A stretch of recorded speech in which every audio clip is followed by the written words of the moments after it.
Chapter 773. Great Chief. What's that? It sounds like he's the chief of all the clans. Isn't that the same as the three gods' emissary? There was a lot of discussion. Just then, the chief of the Blackwater clan, who had dropped to the 4th place, jumped onto the stage and questioned loudly. But you said that Roland Wimbledon was the king of the Northern Kingdom. If he wasn't a Majin, how could he rule the entire desert?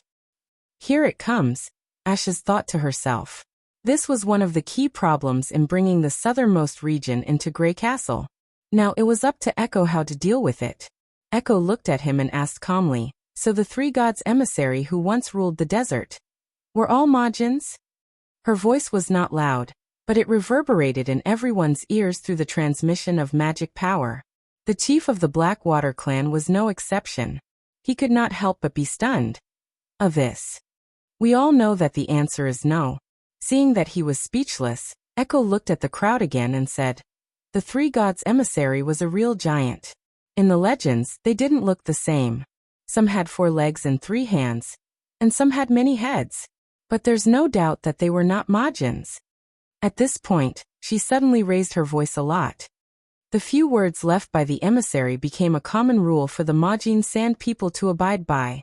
These laws engraved on the stone slabs happened to record the ruler of the desert. One was to receive the blessings of the three gods, and the other was to open up a vast and boundless oasis, so that all the people could avoid hunger, thirst, and death. As long as one could do one of them, he should be the master of the southernmost region. The discussion suddenly quieted down. No one would object to the laws left by the three gods' emissary in the Land of Fire. In fact, even the holy duel was based on the distribution of power in the laws. But the three gods' emissary did make the desert evergreen. The chief of the Blackwater clan was unwilling to be ignored. He pointed at Echo and said loudly, "It's said that thousands of years ago, this place itself was an oasis. Can the king of Grey Castle also do that? Don't be blinded by false interests. With that kind of power, what's the difference between him and a god? So as long as he can bring a new oasis to the Sand people, you'll recognize his majesty as the master of the southernmost region, right?" Echo raised the corner of her mouth. "That's right. And it's not just me, I'm afraid the other clansmen also think so." The chief of the Blackwater tribe did not mention the first condition at all, and tied the opinions of most of the Sand Nation people to himself. It's true that his majesty couldn't turn the southernmost region into a green land, but he was willing to take us into Grey Castle, and let us live by the lake and the forest, where we would never be threatened by thirst and sandstorms. Echo walked to the front of the stage and said word by word, "This is the promise given by His Majesty. He will bring a new oasis. And the vast and fertile north is the boundless oasis that will never fade." Everyone sucked in a breath of cold air, and almost couldn't believe their ears. Thuram was equally shocked. So that was the real purpose of the Osha clan. This was the meaning of the new oasis and new order that Iron Axe had mentioned. It was the dream of all Majins to have an evergreen land. For those small clans who were unable to compete for the Iron Sand City, this temptation was even more unimaginable. Even if the big clans were hesitant and unwilling to see the order of the southernmost region change dramatically, they could not stop the spread of the news. Perhaps in less than half a month, this amazing news would be spread throughout the desert by the clansmen from the Silver Stream Oasis. No, this is simply nonsense. It's a lie, a deception. The chief of the Blackwater tribe shouted loudly, "Have you all forgotten the tragedy of the Blackbone clan and the Sandstone clan? It was because they believed the words of the Queen of Clearwater, Garcia, that they were killed and their clans exterminated. Give them an oasis and a water source? The cunning northerners won't do that. They'll only give you a pond, a fist-sized territory, and let you fight for it endlessly like in the southernmost region. And you'll have to work for them with your lives." Thuram sighed imperceptibly. If it had been before the holy duel, this speech would have indeed played an excellent deterrent role, but now it was too late. The benevolent image of the Osha clan had already spread throughout the small oasis. With a little guidance, it would not be difficult to make people form the same benevolent image of the king of the Northern Kingdom behind the Osha clan. And obviously, a benevolent person would not oppress the Sand Nation like the Queen of Clearwater. Moreover, Challengers like Blackbone and Sandstone were willing to sell themselves to Garcia cheaply, which was enough to show the attraction of a place to live. Even if they knew it might be a trap, there would still be clansmen who went there with the mentality of giving it a try. If the king of Greycastle sincerely wanted to bring the southernmost region under his jurisdiction, this group of pioneers would inevitably become an example for more clans. As long as this was started, the whole clan's northward migration was almost a foregone conclusion. From creating a momentum to attract the attention of many clans, to creating a benevolent image by not killing a single person, to becoming the head of the clans through the indisputable holy duel, and at the same time, to making the other large clans who had been pardoned unwilling to turn against Wuxia in public. All these steps had obviously been planned long ago. He had thought that he would play a pivotal role in the Wuxia clan settling in Iron Sand City, but only now did he realize that he had only provided the clansmen that Wuxia needed, as well as information about the clans in Iron Sand City. As for the real plan, he was completely kept in the dark. The other side did not take settling in Iron Sand City seriously at all, and revenge would be a piece of cake for them. He had to admit that he was a little disappointed, but the disappointment only lasted for a moment, and Thuram soon cheered up again. If everything was as his new master said, Wuxia would undoubtedly become the head of the clans. Then, as a member of Wuxia, he would obviously benefit greatly from it. Compared to the bright future ahead, this little disappointment was nothing. As expected, Echo shook her head lightly. "You're wrong, Chief. What Garcia needs are mercenaries, not citizens. This is the biggest difference between her and His Majesty Roland." Because of this, she chose Blackbone and Sandstone, who were stronger in combat. But His Majesty is different. He sees all Majans as his people, so any clan can go to the Kingdom of Greycastle. It has nothing to do with the number of young men in the clan or the strength of the clan. He doesn't need the Sand Nation to work for him. No merciful king will sit by and watch his people die needlessly. But what's the price? We have to pay something, don't we? Chief Gwells of Wildflame stood up. He won't help the Sand Nation for no reason. And I don't believe that there is such a thing in this world that doesn't care about rewards. He clenched his teeth. Tell me, I'm willing to accept. What His Majesty wants is very simple, that is work, Echo said frankly. Echo said calmly, just like his millions and millions of people, work for the kingdom, work for themselves, receive a salary, improve their lives, receive education, raise their children. This is all he wants. Just like this? Gwells could not help but be startled. That's right. A way to survive without fighting and struggling. Echo's tone rose again. Everyone knows that the Silver Stream Oasis is becoming fewer and fewer.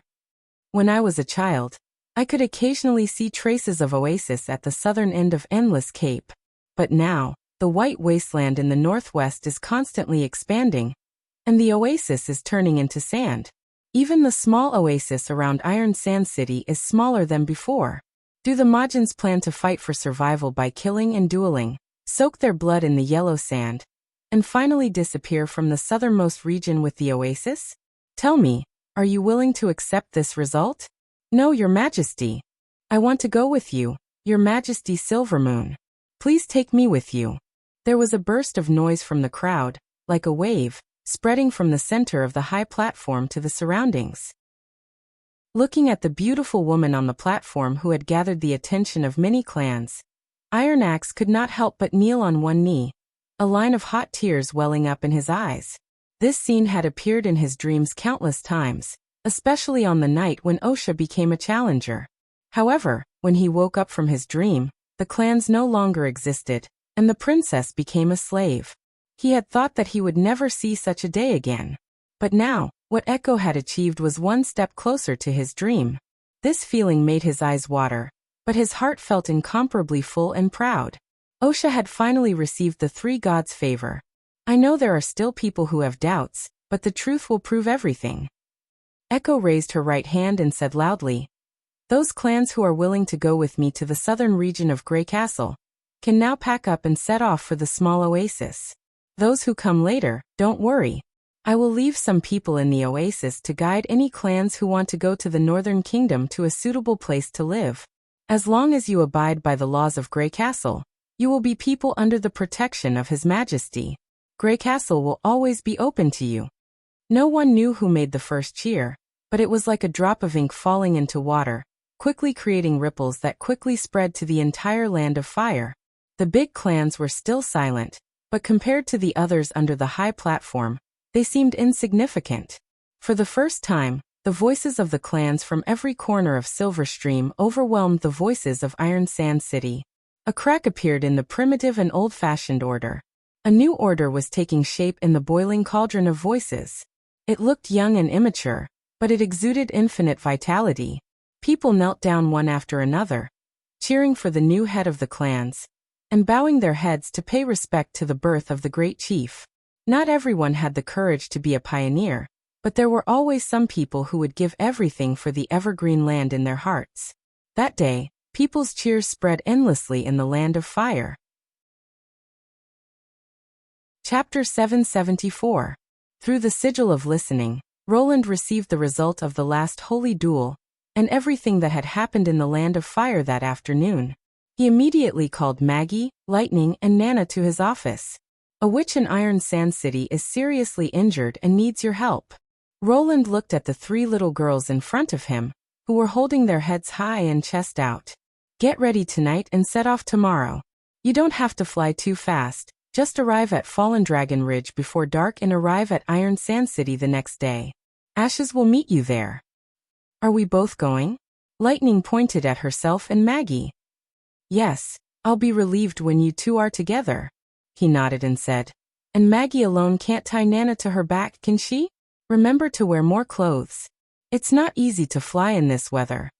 Nana looked at the falling snow outside the window and could not help shivering. Got it. I'll deliver it on time, Coo. Maggie raised her hand and said. It's not a problem to fly there. Lightning pouted and said, but you have to wait for me to come back to explore the snow mountain. If I miss such a great adventure, I'll cry. Well, the appearance of the greatest explorer crying. That's a moment worth recording.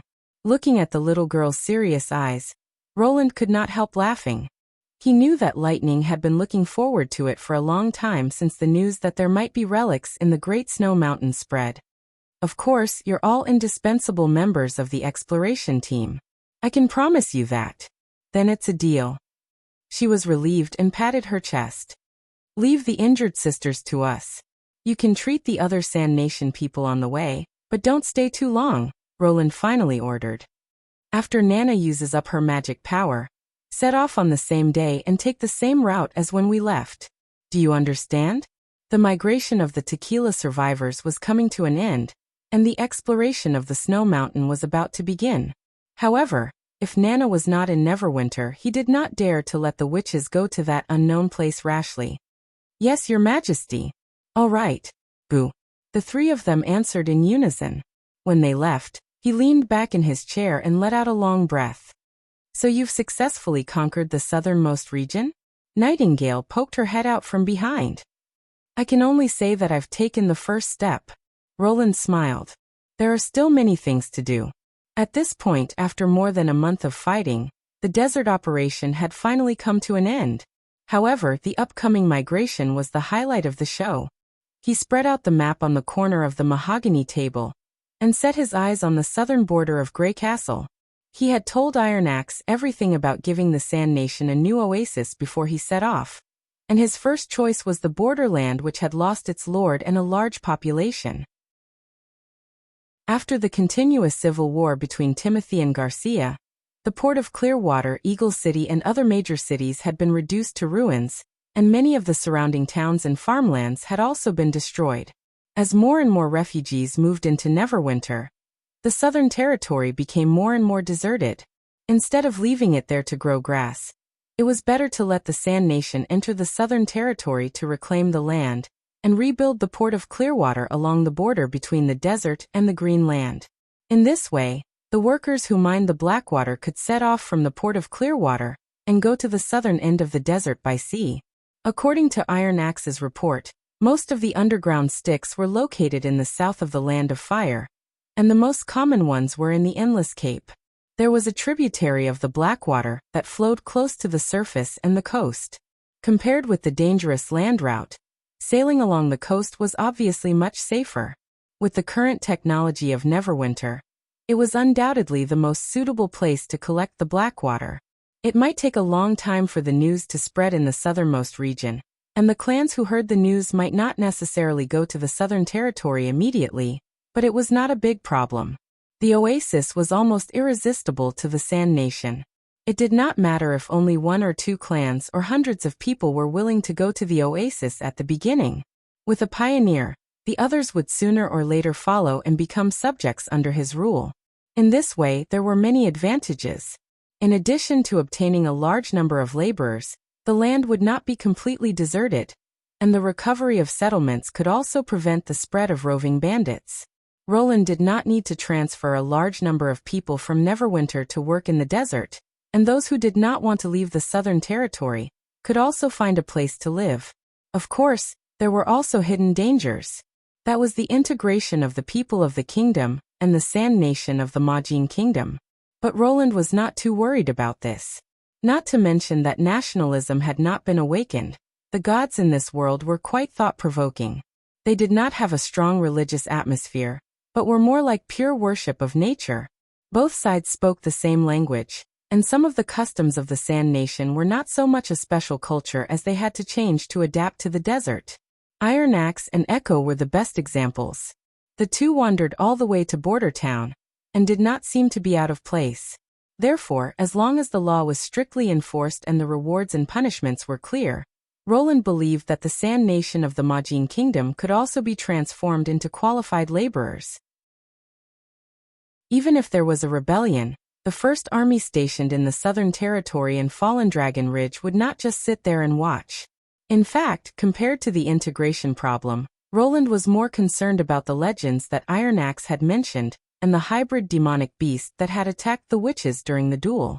If the former was not wrong, it sounded like an irresistible accident had led to the desertification of the southernmost region. Geographically speaking, this protruding corner of the continent was not too far from Grey Castle, so such a drastic change should not have happened. Unfortunately, he did not have enough people to explore the southernmost region, so he had to put this doubt aside. The behavior of the hybrid was even more inconceivable. Roland had already known that this kind of abnormal creature had a certain degree of intelligence, but why on earth did it take the risk to attack the witches?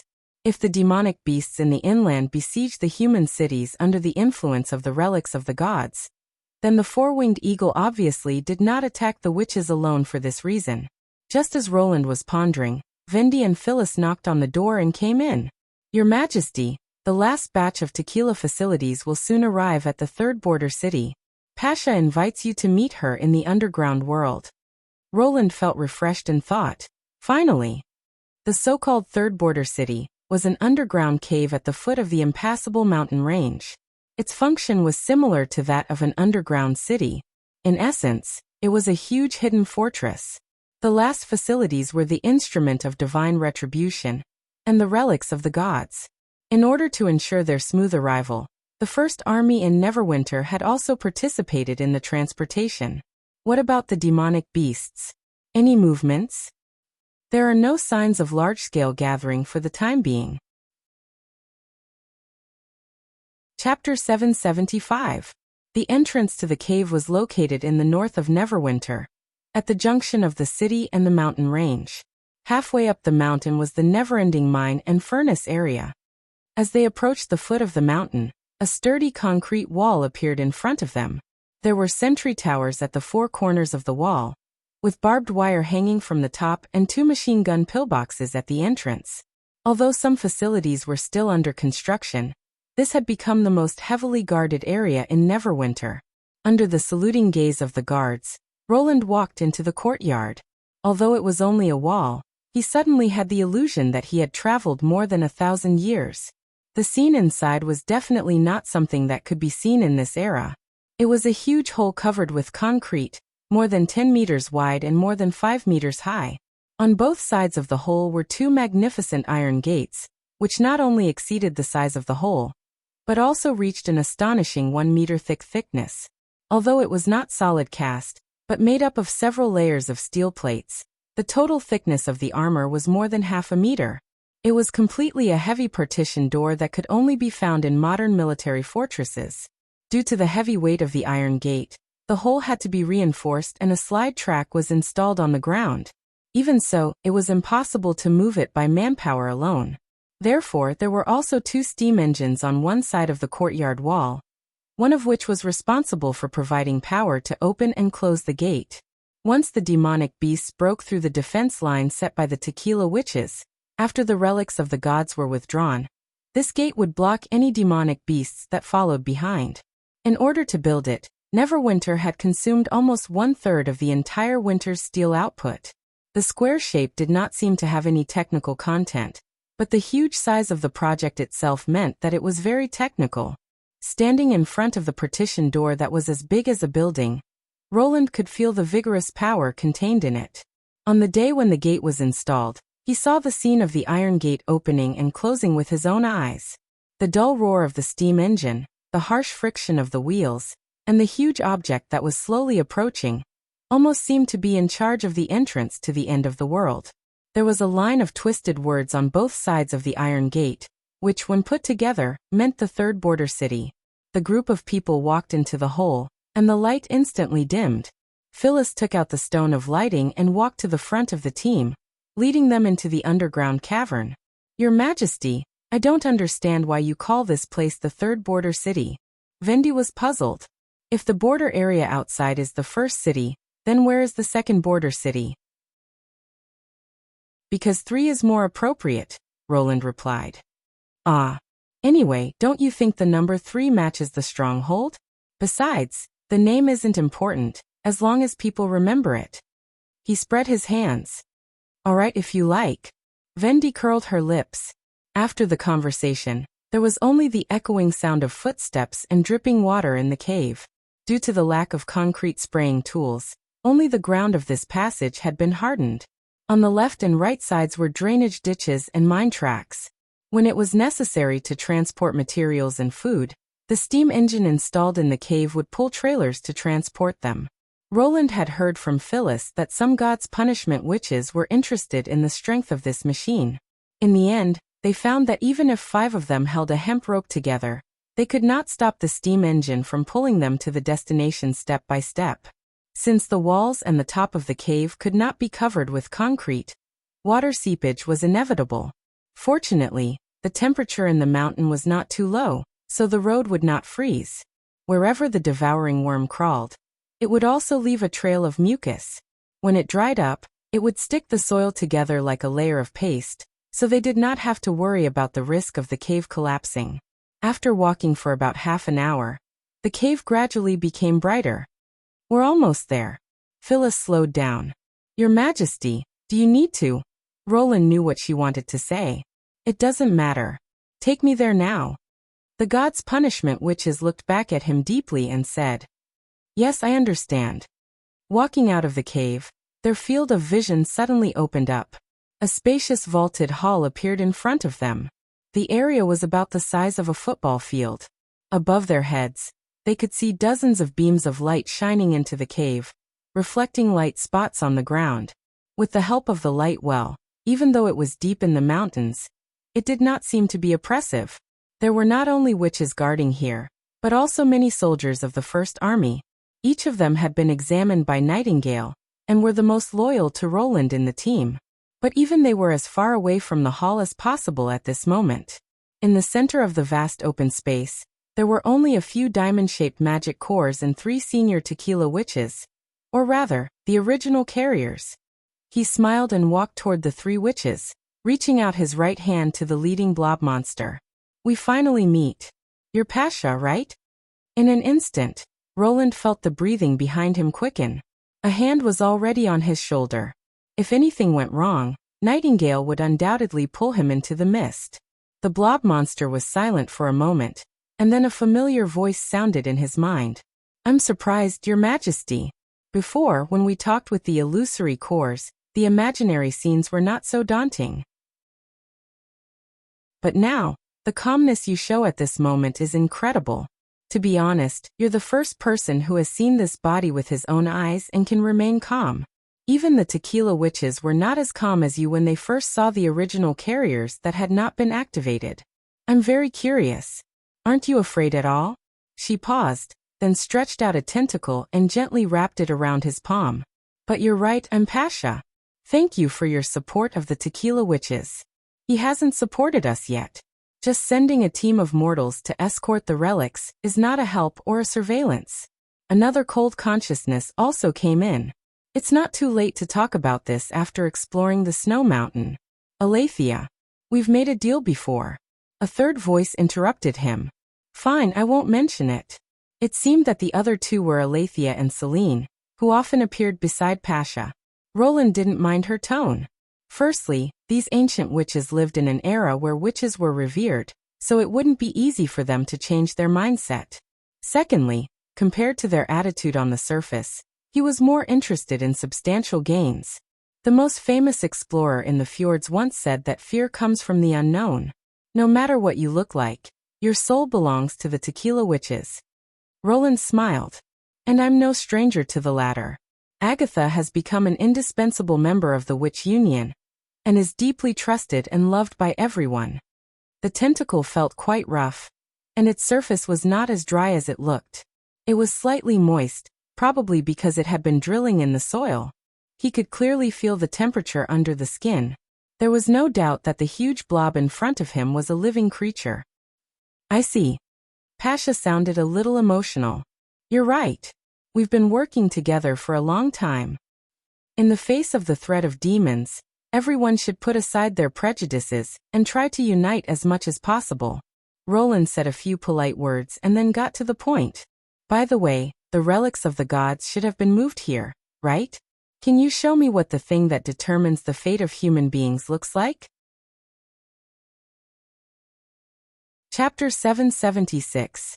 Roland curiously looked at the moving senior tequila witches. The tentacles on their bodies had a clear division of labor. The short ones twisted like snakes to provide support and walking power. The long ones were constantly inserted into the soil above their heads, or under their feet to correct the direction. Some tentacles were obviously amazingly long. Judging from the height of the dome of the hall, they were probably more than 100 meters long, and they could shrink and contract freely like arms. To be able to support such a long tentacle, even the strongest muscles would not be able to do so. He guessed that the magic contained in the sarcomas gave them the power to move freely, just like those giant demonic beasts whose bodies were obviously beyond the limits of gravity. Bypassing the two magic cores and walking dozens of steps, Pasha stopped in front of a cube that seemed to be made of gemstones. That's a god's stone of retaliation. I can't get too close. Nightingale reminded him. Roland nodded calmly and asked Pasha, is the relic stored in this box? Yes, this is the only way to limit the range of its summoning. If there is no god's stone of retaliation around, I'm afraid that the residents in your city will be inadvertently affected by the relic. Pasha stretched out several tentacles and put them on the box of god's stones, but she did not immediately open it. Before touching it, I have to explain something to you in case of an accident. Is this thing dangerous? Vendi took a step forward and subconsciously stood in front of Roland. Don't worry too much, as long as you don't stay alone with the relic. Celine interrupted. What do you mean? Roland raised his eyebrows. As I said before, when you open your heart in front of the relic, you can see some incredible scenes. Whether you are a witch or a mortal, you can feel this kind of summoning. Pasha's tone became a lot more serious. But please remember, the scenes you see are not completely imaginary. Unlike the phantom instrument, the things in the picture can affect reality. This is the first point I want to make. Never accept the summoning of God alone at any time. The scenes in the picture can affect reality? Roland suddenly felt a little creeped out. Isn't this like Sadako climbing out of the TV? Why wouldn't it be dangerous with a few more people?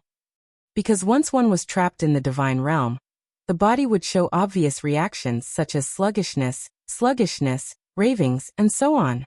At this time, the person next to you would need to drag you out of the range of influence of the relic. In the history books, there were many records of people who came into contact with relics alone, and their souls could not return to their bodies in the end. If 2 or 3 people took turns to touch the relics, this risk could be effectively reduced. I see. Roland glanced at the tequila witch. In other words, there are at least 5 people here, so there's almost no danger, right?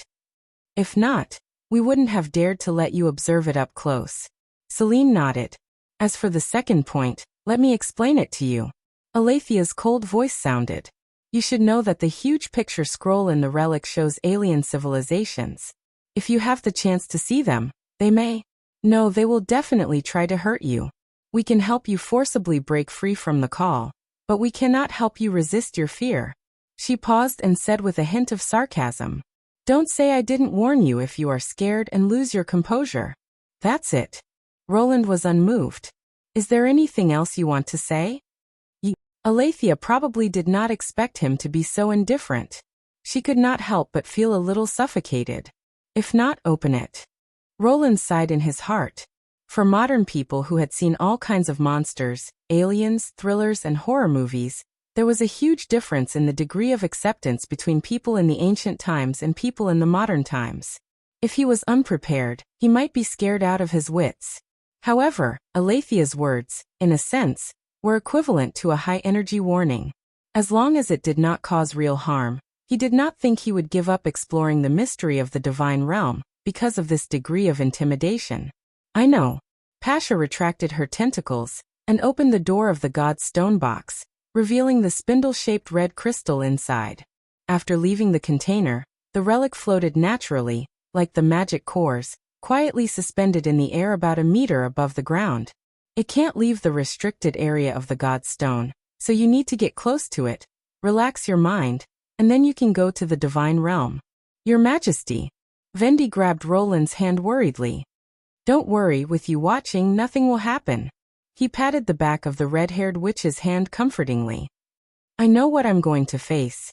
Not all of the information he obtained came from the tequila witches.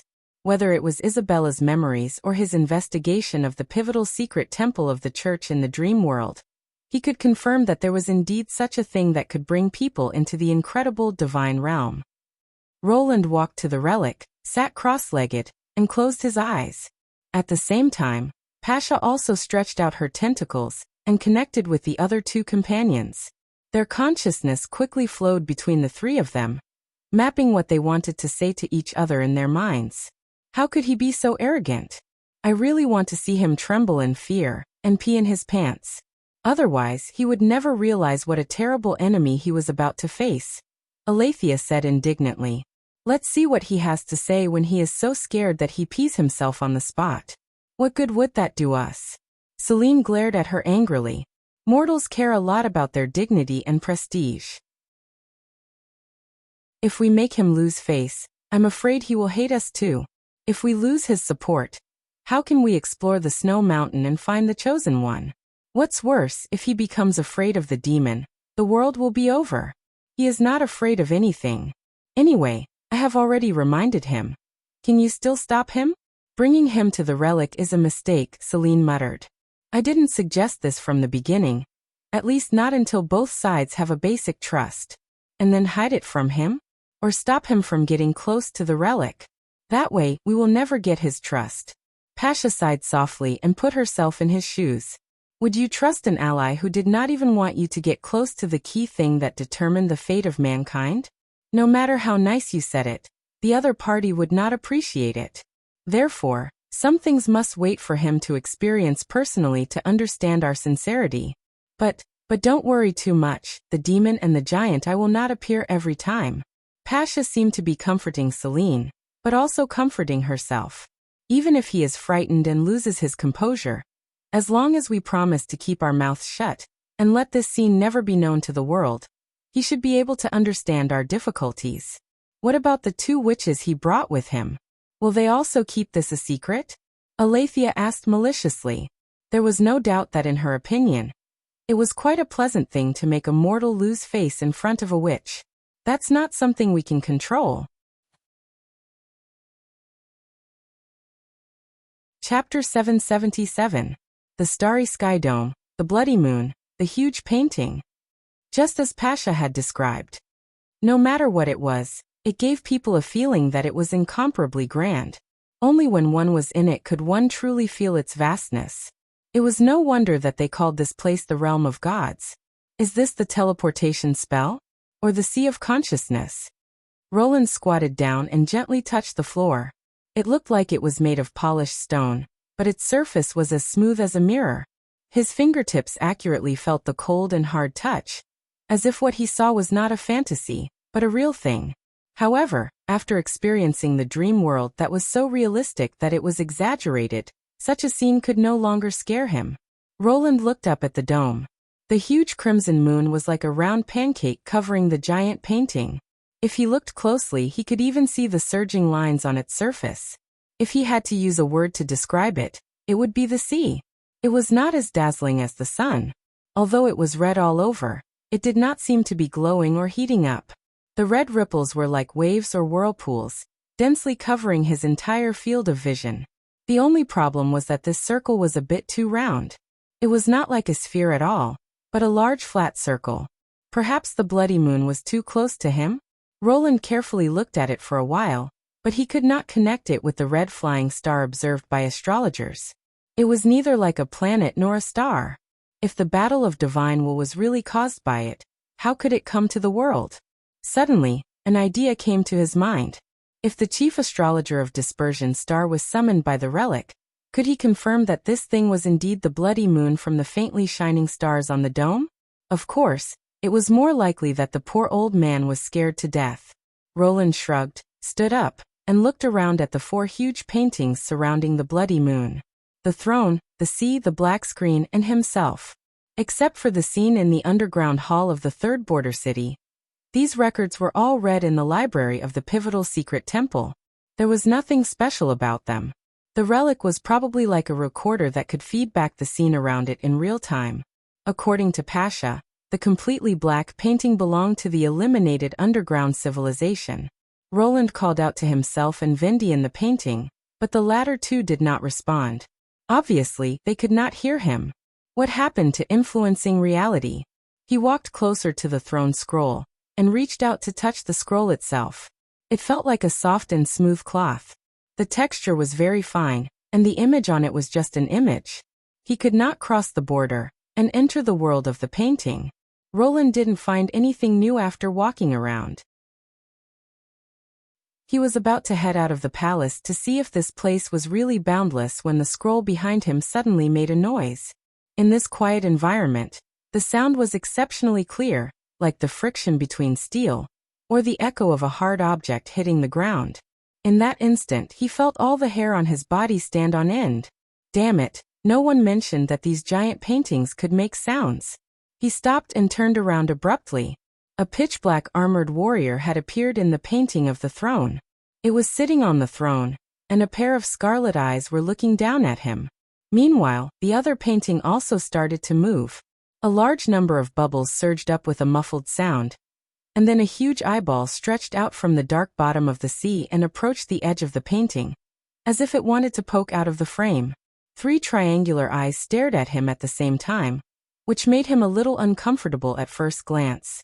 Did you make an appointment? Roland couldn't help but let out a sigh of relief. As long as they didn't hide and play tricks, he was not afraid of these 2 monsters who didn't look scary at all. They were just senior demons and the guardians of the relics of an unknown civilization. He raised his head and walked to the center of the 4 giant paintings, looking at the 2 alien creatures. Good afternoon. Are you also here to participate in the battle of divine will? Do we have to fight this life and death war? Can't we just sit down and talk? Can you understand what I'm saying? Even if you don't understand, you should squeak. Hey, is this a game to test your willpower? Whoever closes their eyes first loses. Roland tried to communicate with them, but he didn't get any response. He didn't know if it was an illusion, but he seemed to feel that the demon's chest was rising and falling more rapidly, and the huge eyeball was gradually trembling. Was this the side effect of staring at him? Could it be that they could only stare at him and see whose eyes would ache first? How could this be considered dangerous? Even if he came here alone, it wouldn't be a problem. He rolled his eyes and was about to stop this boring staring contest when a group of black tentacles suddenly appeared in the painting. Like snakes, they pounced on the demon and the eyeball, and tied them up tightly. What the hell is this? Roland couldn't help but be stunned. The demon finally moved. It grabbed the throne tightly and let out a series of strange sounds. Flames and transparent sharp blades suddenly appeared around it, fighting with the tentacles. However, the number of tentacles was astonishing, and the seemingly soft little hand at the end could easily break the weapon summoned by the opponent. The demon seemed to be fighting with an invisible strong enemy, and its screams became more and more intense. Even Roland could feel the tension in its tone. As a bolt of lightning burst out from the armor, the tentacles finally stepped back and loosened their grip on the demon. Taking advantage of this opportunity, the demon staggered up from the seat and ran out of the scope of the huge painting without looking back. In its panic, it even broke a part of the armrest of the throne. The giant eye was not any better. Several tentacles had already pierced into its eyeball, and just looking at it was painful. Light blue liquid trickled out of the pierced part, as if it was crying. Instead of making strange sounds like the demon, the giant eye constantly shot out dazzling light from its 3 pupils, blocking most of the tentacles. Suddenly, all the pupils of the giant eye opened at the same time. An illuming wave suddenly rushed towards the huge painting. Roland suddenly felt a stinky smell on his face, and he couldn't help but take a few steps back. The tentacles also loosened their entanglement on the eyeball, and the eyeball quickly slid back to where it came from, disappearing into the darkness in the blink of an eye.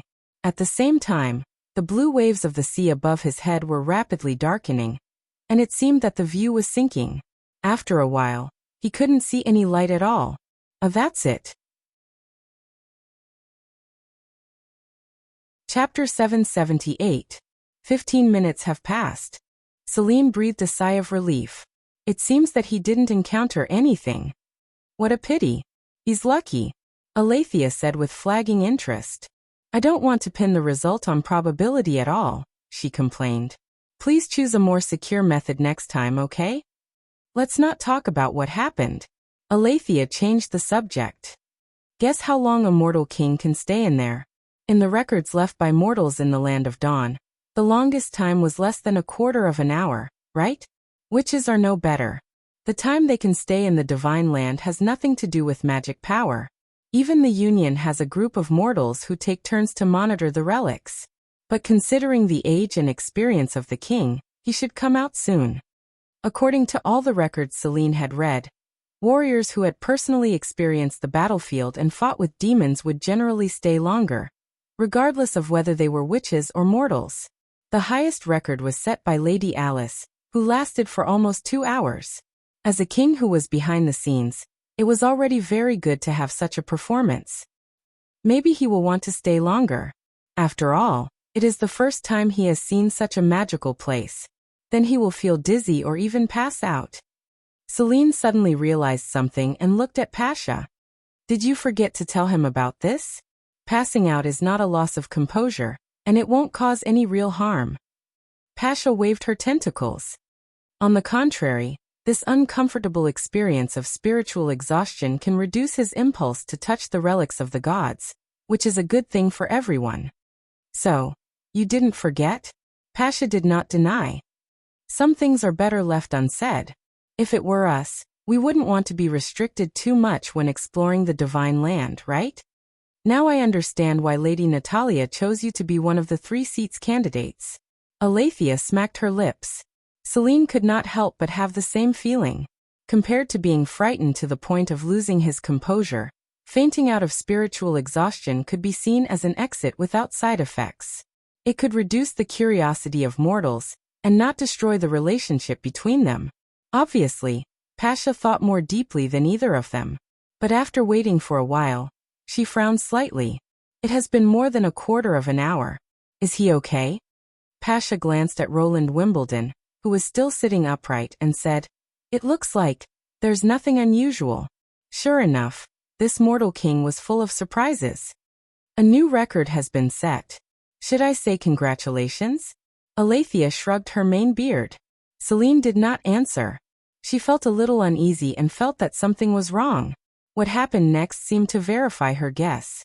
After another quarter of an hour, Roland was still motionless. She felt more and more anxious. Towards the flow of time. A person who had lived for more than 100 years should feel extremely vague, but this body's almost constant heartbeat could accurately tell her the changes of every moment and every breath. 3/4 of an hour of exploration was a little too long no matter how one looked at it. The other party was not an extraordinaire, nor was he a warrior. He should have exhausted all his energy a long time ago. Could it be? There was an accident in the god realm that he had never noticed before? Vendi couldn't help but step forward as if she wanted to wake the king up, but Pasha stopped her. If you get too close to the relic, you will also be affected by it. Then let me enter the god realm and bring his majesty back. She insisted. Even if you go in, you can't bring the king back. No matter how many people are inspired by it at the same time. The god realm they see is unique. Celine noticed that the other witch, who had been hiding, also moved. Judging from the vague magic reaction, the witch took out something from her bosom. According to the information Phyllis had gathered, it should be a unique weapon of Neverwinter. After conveying her concern to the other two witches, Pasha nodded and immediately took action. She stretched out her tentacles to entangle the mortal king and pulled him back to Vendi. Although it was not ideal to end the exploration in this way, nothing was more important than Roland's safety. If there was a conflict between the two sides, the consequences would be unimaginable. As the relic was put back into the god's stone box, Roland suddenly opened his eyes. Your Majesty, are you okay? Vendi helped him to stand up and asked anxiously. I'm fine. I'm fine. He rubbed his sore legs. I saw the foreign monsters guarding the other two relics and talked to them. Unfortunately, they couldn't understand me. What did you say? Celine was shocked. Did you meet the demons and a huge eyeball? It seemed to be in a ship that could sail underwater. Roland said. Of course, I'm not sure whether it was a ship or something else. Even though Celine couldn't see her companion's expression, she could feel the shock of the other two witches, especially Aletheia. Among the survivors, Aletheia stayed in the illusion for the longest time. As a member of the Blessed Army, Aletheia could stay in the illusion for about an hour, but that was only when there was nothing in the scroll. If she encountered demons or enemies of another race, her energy consumption would be doubled. Then what happened? Pasha continued to ask. I don't know. Anyway, some black tentacles suddenly appeared in the scroll and attacked them. Roland briefly described the situation. Those tentacles were very difficult to deal with, so they had to withdraw from the scroll. The whole process took only a few minutes. No, about 3/4 of an hour. Did he mean that he encountered the guardians of the other two civilizations at the same time? And not only was he unharmed, but he also forced them to retreat? Celine felt as if she was listening to a fairy tale. She was not surprised by the appearance of the black tentacles. As the energy consumption continued to decline, the influence of the relics on the explorers would increase. Auditory hallucinations, tentacles, or something else would appear one by one. They were not simple mental disturbances, but they would cause real damage to the body, which was why Pasha emphasized that they were not illusory. Before these influences caused real damage, as long as the summoning was stopped, the explorers would be fine. Of course, if one wanted to forcefully resist this kind of spiritual erosion, it was not something that ordinary people could do. Even a witch who had experienced hundreds of battles would quickly feel tired and eventually lose control of her body. But why was the situation completely reversed for Roland? And even the black tentacles were rushing toward the enemy. This was the first time she heard of such a thing. Celine suddenly had an inconceivable thought as she looked at the king, who seemed to be disapproving of her actions. Could it be that the mental strength of this ordinary person was on par with the head of the three chiefs, Alice, the Queen of Starfall City? However, the king obviously did not feel this way. He stretched his limbs and smiled. But thank you for pulling me out. I wanted to see if there was a boundary to that place, but it turned out to be too far. I really don't want to go back the way I came. Ahem. Is that so? The three of them were speechless for a while. Pasha broke the silence. So do you want to continue exploring the relics? Yes. Chapter 779. He had always been interested in the central carrier that was mentioned in the previous meeting. It had fused with the souls of numerous witches and sacrificed its consciousness in exchange for the ability to decipher the documents left behind by the underground civilization. Furthermore, it could only answer yes or no. Other than that, it was no different from an inanimate object. All of this gave it a mysterious and tragic aura. However, when Roland saw the central carrier imprisoned in the secret underground chamber of the hall, he could not help but gasp. A sarcoma much larger than Pasha, and the others was bound by layers of chains.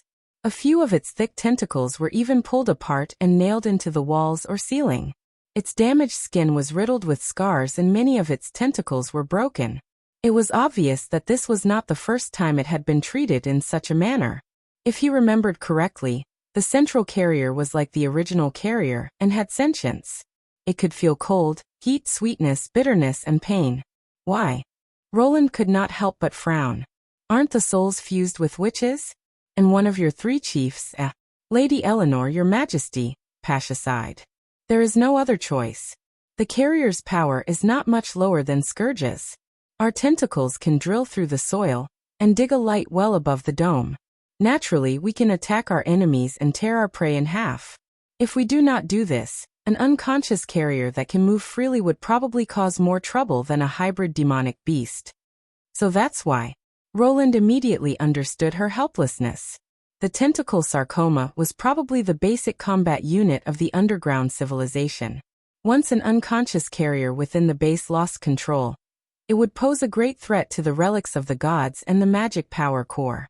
The survivors of Tequila were obviously unable to accept such a risk, and had no other choice but to imprison it. Unfortunately, even though he knew, he still sighed in his heart.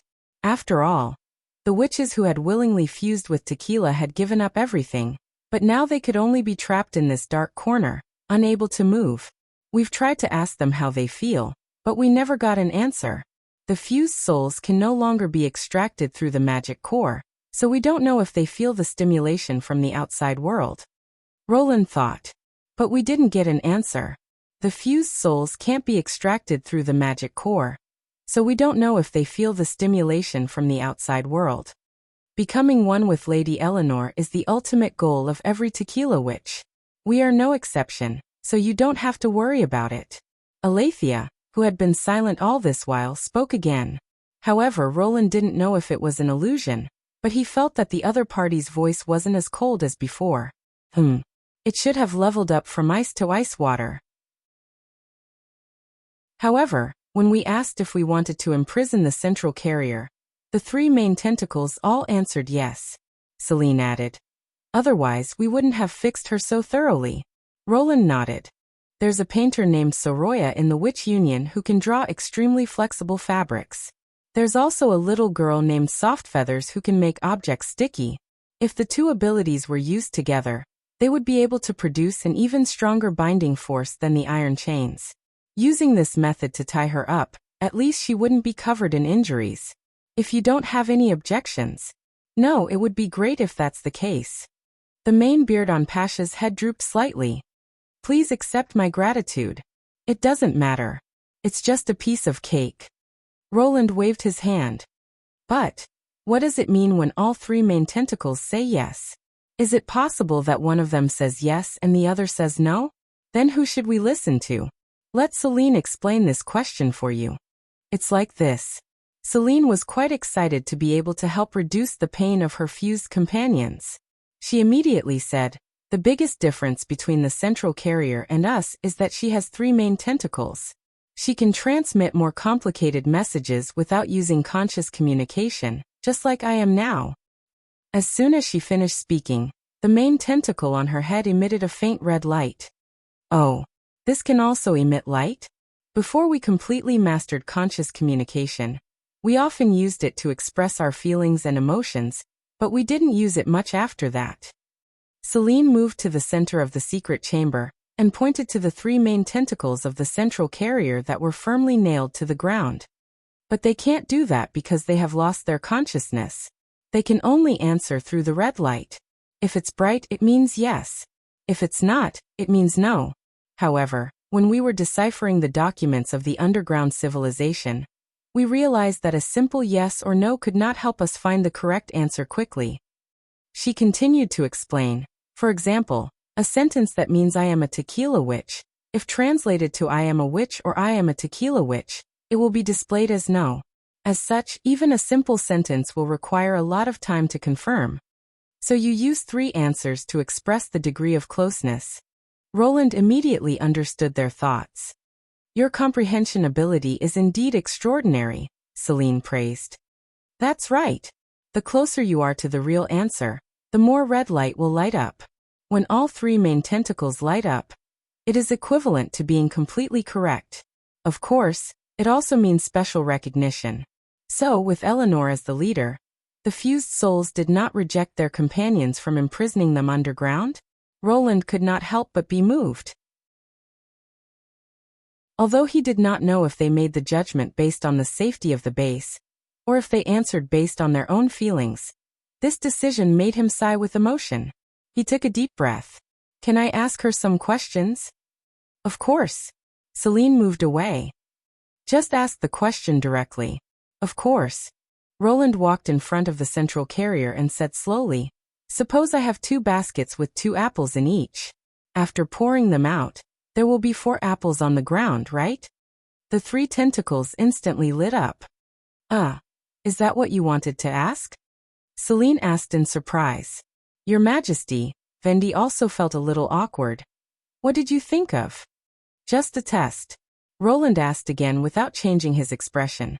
Then I have 12,345 baskets with 54,321 apples in each. If I pour them all out, how many apples will there be on the ground?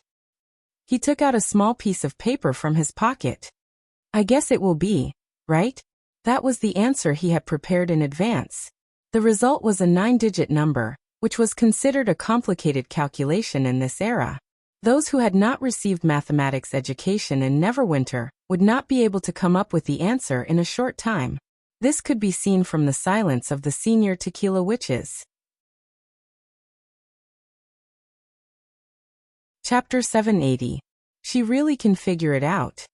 Regardless of whether the central carrier used the additive method or the linear multiplication method, the fact that she could get the answer in an instant showed that her calculation ability was far superior to that of an ordinary person.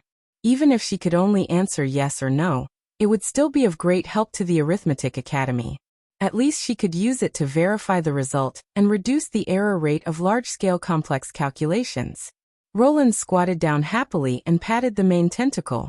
You're amazing. The red light went out. Your Majesty, she can't communicate with you, Pasha reminded him. She can understand what I say and answer yes or no. This is already a kind of communication. The essence of communication was receiving and giving back. At most, she could only say that she was limited by the output, and could not talk like a normal person. Roland waved his hand carelessly. Maybe it was time to try to see if she could really only give a yes or no expression. Think of 1 glowing tentacle as 1, 2 as 2, and so on. Can you use the red light to represent 3? Roland thought for a while and asked. This question was much simpler than the multiplication of 5-digit numbers, but the meaning behind it was very different. If she answered yes, it meant that she could use more complex expressions to expand the feedback content.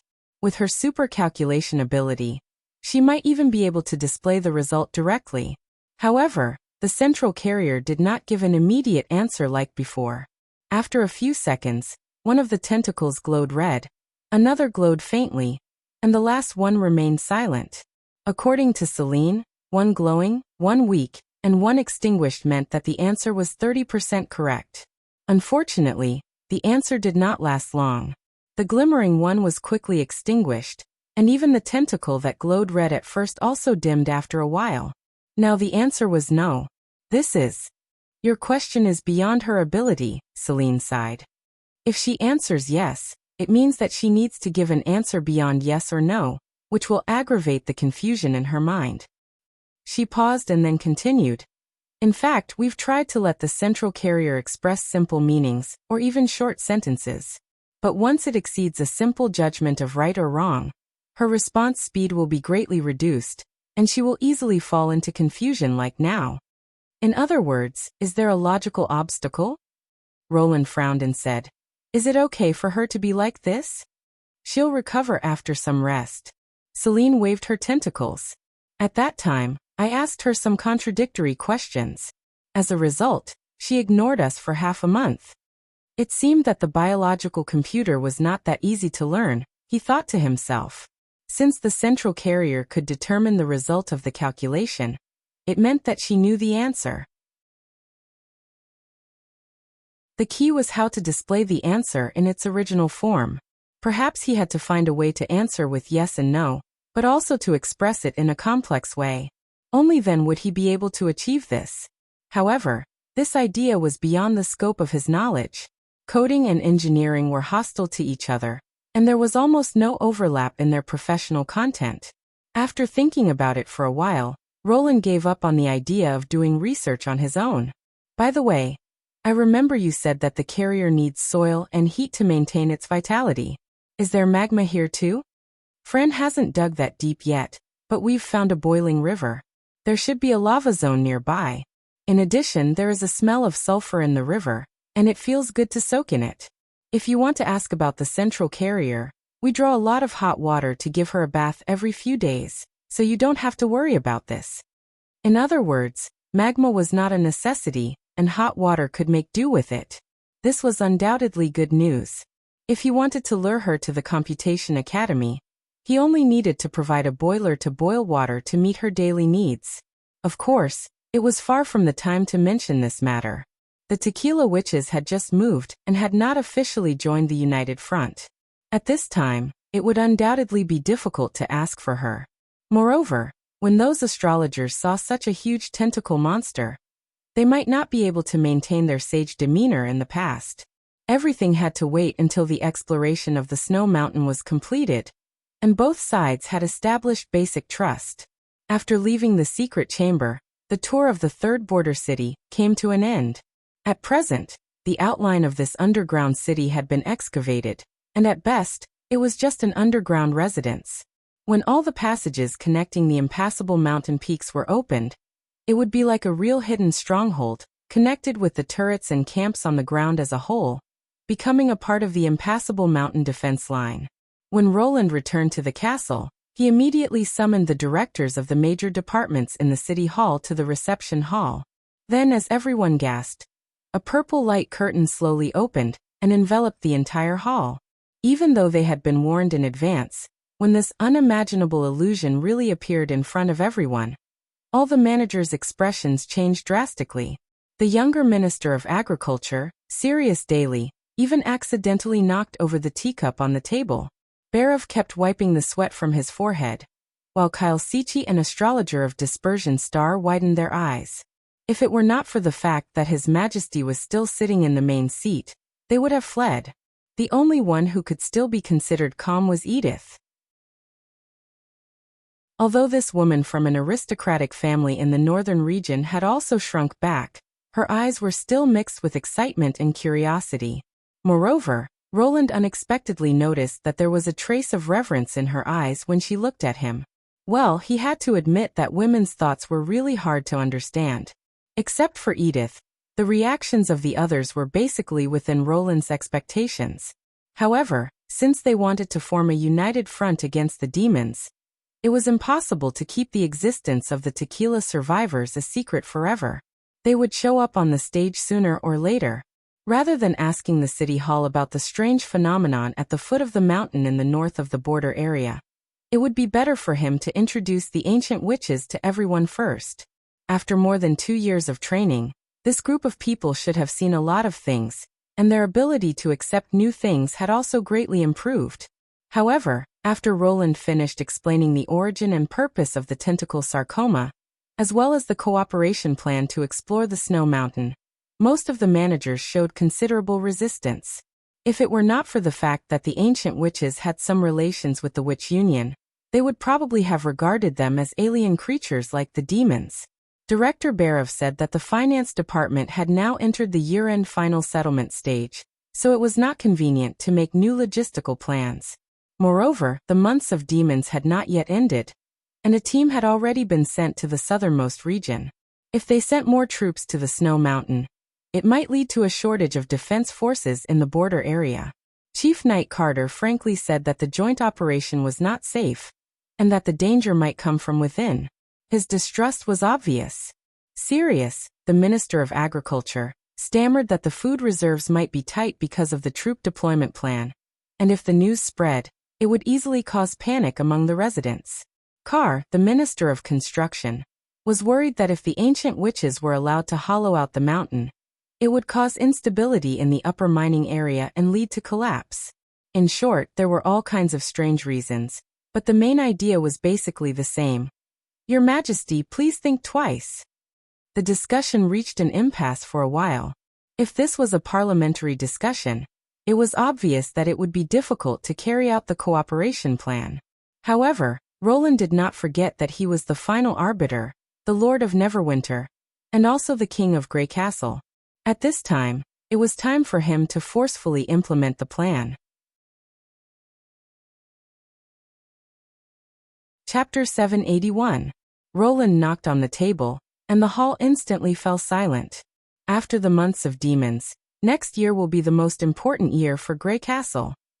He stood up from the main seat and walked to the back of the crowd. I'll unify the whole territory, hold an enthronement ceremony, and become the rightful king of Grey Castle. And all of you will be my first batch of ministers, assisting me in governing this country. If it had been 2 years ago, these lofty words would have been regarded as the arrogant words of Prince Roland, who did not know the immensity of heaven and earth. If it had been a year ago, it would have been a distant goal to strive for. But today no one doubted Roland's words. The crowd stood up, put their right hands on their chests, and bowed their heads to him. It's my honor, Your Majesty. Their grumbles and wariness disappeared in an instant, and a hint of excitement appeared on their faces. The longer they stayed in the city hall, the more they understood the power of Neverwinter. There was no doubt that as long as he made this decision, it would be indisputable that the whole territory of Grey Castle would be under his rule, and they could also follow His Majesty and become the most powerful group of people in the kingdom. Roland pressed his palms together and motioned for everyone to sit down. Not only that, the territory of Grey Castle will become unprecedentedly vast. The barbarian land in the west, the fjord islands in the east, the endless cape in the south, and the Hermes Plateau in the north will all be under my command. To achieve this, the First Army will undoubtedly be the busiest department next year, and Neverwinter can only leave a small number of garrison guards. Therefore, exploring the Great Snow Mountain is a necessary measure to eliminate hidden dangers. I don't want our backyard to be on fire and King's City to be attacked by unknown enemies. Your Majesty, perhaps we can rely on the First Army and the Witch Union to enter the Snow Mountain. Carter suggested in a low voice. In a cave with no light and an extremely complex terrain, guns and cannons can only play a limited role, Roland interrupted him. There are neither preset locations to attack, nor a reference map. If we encounter hybrids, how many casualties do you think the First Army will have to pay to repel those monsters? The Chief Knight was silent for a moment. This is the reason why we have to cooperate in this exploration. The gods' punishment witches of Tequila, and the Witch Union can complement each other. The First Army will be responsible for bringing up the rear, and setting up sentry posts at the explored entrances to ensure the smooth retreat route. This is the safest way. Roland paused and suddenly raised his voice.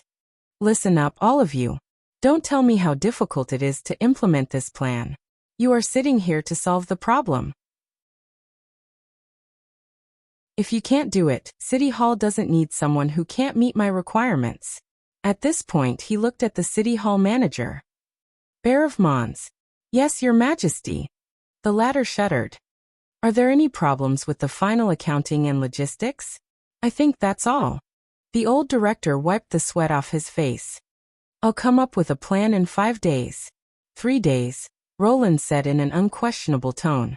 He then shifted his gaze to the Minister of Agriculture. Sirius Dali. Here. If you don't have enough food in stock, transfer some from the Longsong area. We have plenty of cement boats. Do you understand? Yes, Your Majesty. Carvan Bait. Your Majesty, I'll carefully check the stability of the mine and the furnace group to ensure that there will be no collapse, the Minister of Construction hurriedly said. Very good. Roland smiled. Next. This time, all the problems were easily solved. When the ministers realized that Roland had made up his mind, they quickly assigned the tasks. No one dared to delay any further. After deciding who would be in charge, the next step was to determine the team to set off. As Pasha's voice sounded directly in their heads, everyone panicked again. Fortunately, the scene of Roland talking to the tentacle monster calmly comforted the ministers, and they did not make the embarrassing move of jumping out of the window and running away. Perhaps they felt that they had already promised His Majesty, so they just closed their eyes and listened. The ministers lowered their heads and pretended to be in deep thought, but in fact, they were avoiding eye contact with the tentacle monster. It was as if the voice was not an ordinary conversation, but the language of hell that could steal people's minds. Roland did not know whether to laugh or cry at this situation. Edith, who was the only one looking at the light screen, became the most eye-catching person in the crowd. Sometimes, she even tried to talk to the senior tequila witches like Roland did. Barov also raised his head several times, as if he did not want his opponent to steal the limelight, but he could not say a word in the end. Fortunately, Roland had already planned in this regard, and did not need too much involvement from City Hall. In the end, Tequila agreed to send 50 God's Punishment witches to fight side by side with the main fighters of the Witch Union. The First Army, under the command of Brian, would send 500 people to participate in this operation. The rest of the troops stationed in Neverwinter would be temporarily taken over by Carter, who would continue to guard against sporadic demonic beasts harassing the border. After reaching an agreement on the exploration plan, Roland was about to end the bilateral meeting when Edith suddenly raised her hand. Your Majesty, I apply to join the Snow Mountain Exploration Team, and go to the Great Snow Mountain of the Western region with the First Army. Barov twitched the corner of his mouth. You're neither a witch nor a soldier of the army. Don't make trouble for His Majesty. I once served as a swordsmanship instructor in the Night Battalion. It's difficult for an average person to last more than 5 rounds in my hands, and demonic beasts are no exception. I am fully capable of protecting myself. She remained unmoved. Roland asked curiously, what's the reason for your application? The Battle of Divine Will is getting closer and closer, but few of the ministers here can tell what the demons look like and what the underground races look like. How can I help you manage the City Hall if I don't even know the enemy? Some people may think that it's the First Army's business, and that the department I'm in charge of has nothing to do with the Battle of Divine Will. But the fact is, when the war starts, both the Ministry of Construction and the Ministry of Agriculture will be involved and serve the war. Therefore, only by knowing the characteristics of the enemy and who I'm fighting against can I better share the workload for you, Edith said with fervor and assurance. The old director wanted to refute but did not know where to start. Roland could not help but raise the corner of his mouth. This was an interesting way of putting it. Although it was a bit unreasonable, it suddenly made him have an idea.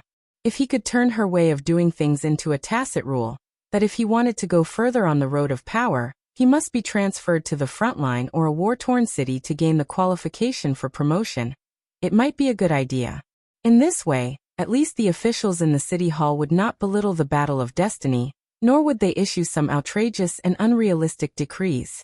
In addition, Edith did have the ability to fight, so there was no harm in letting her follow the First Army. Thinking of this, he nodded to the Pearl of the Northern region. Then get ready to go. Chapter 782. Sister, are you going on a long trip? Cole Kant's voice came from behind. Edith continued to tidy up the clothes in her hands and said without looking back, it's not far. I'll just wander around the western region. How long will it take? The younger brother walked up to her. I don't know. You didn't pick out a gown or a corset. You didn't even bring your favorite bra. Cole looked at the pile of clothes on the bed. Aren't you going to visit the nobles and attend a banquet? Your observation skills have improved, but there are some things you don't have to say. Edith glanced sideways at him. The latter immediately flinched and said, You taught me that. Then I'll teach you one more thing. When facing a lady, you must always be elegant and think carefully about your words. Do you understand? But you're my sister. If it wasn't for that, you would have already suffered. Cole shuddered and said, I understand. Good. Edith shrugged and said, how does it feel to work in City Hall? It's okay. I did as you said and didn't reveal my noble identity. I just wrote and recorded. It's not difficult. But I don't understand. The younger brother hesitated and said, why don't you put me in your department? After watching the artillery drill, Cole Kant finally gave up the idea of returning to the city of Evernight. They moved from the Foreign Affairs building to a spacious house near the castle, and became official residents of Neverwinter. As a noble who had received a traditional education, it was not difficult for her to find a clerical job in the city hall. In addition to the nearly 100 scholars and attendants that her father had transferred from the northern region, she now had her own staff in the city hall. Although these people would not stay here forever, His Majesty would never refuse the knowledgeable people from the northern region who were constantly sent here to learn the new system. She knew how much the young king craved talents. Currently, only the northern region was willing to provide him with managers. As long as there were replacements, she could always have a foothold in His Majesty's new regime. Because it's not necessary, and it's easy to make mistakes. Edith smiled slightly. The director usually keeps an eye on me. If I transfer you here and he finds something wrong with you, whether I help or not, I'll be in a passive position.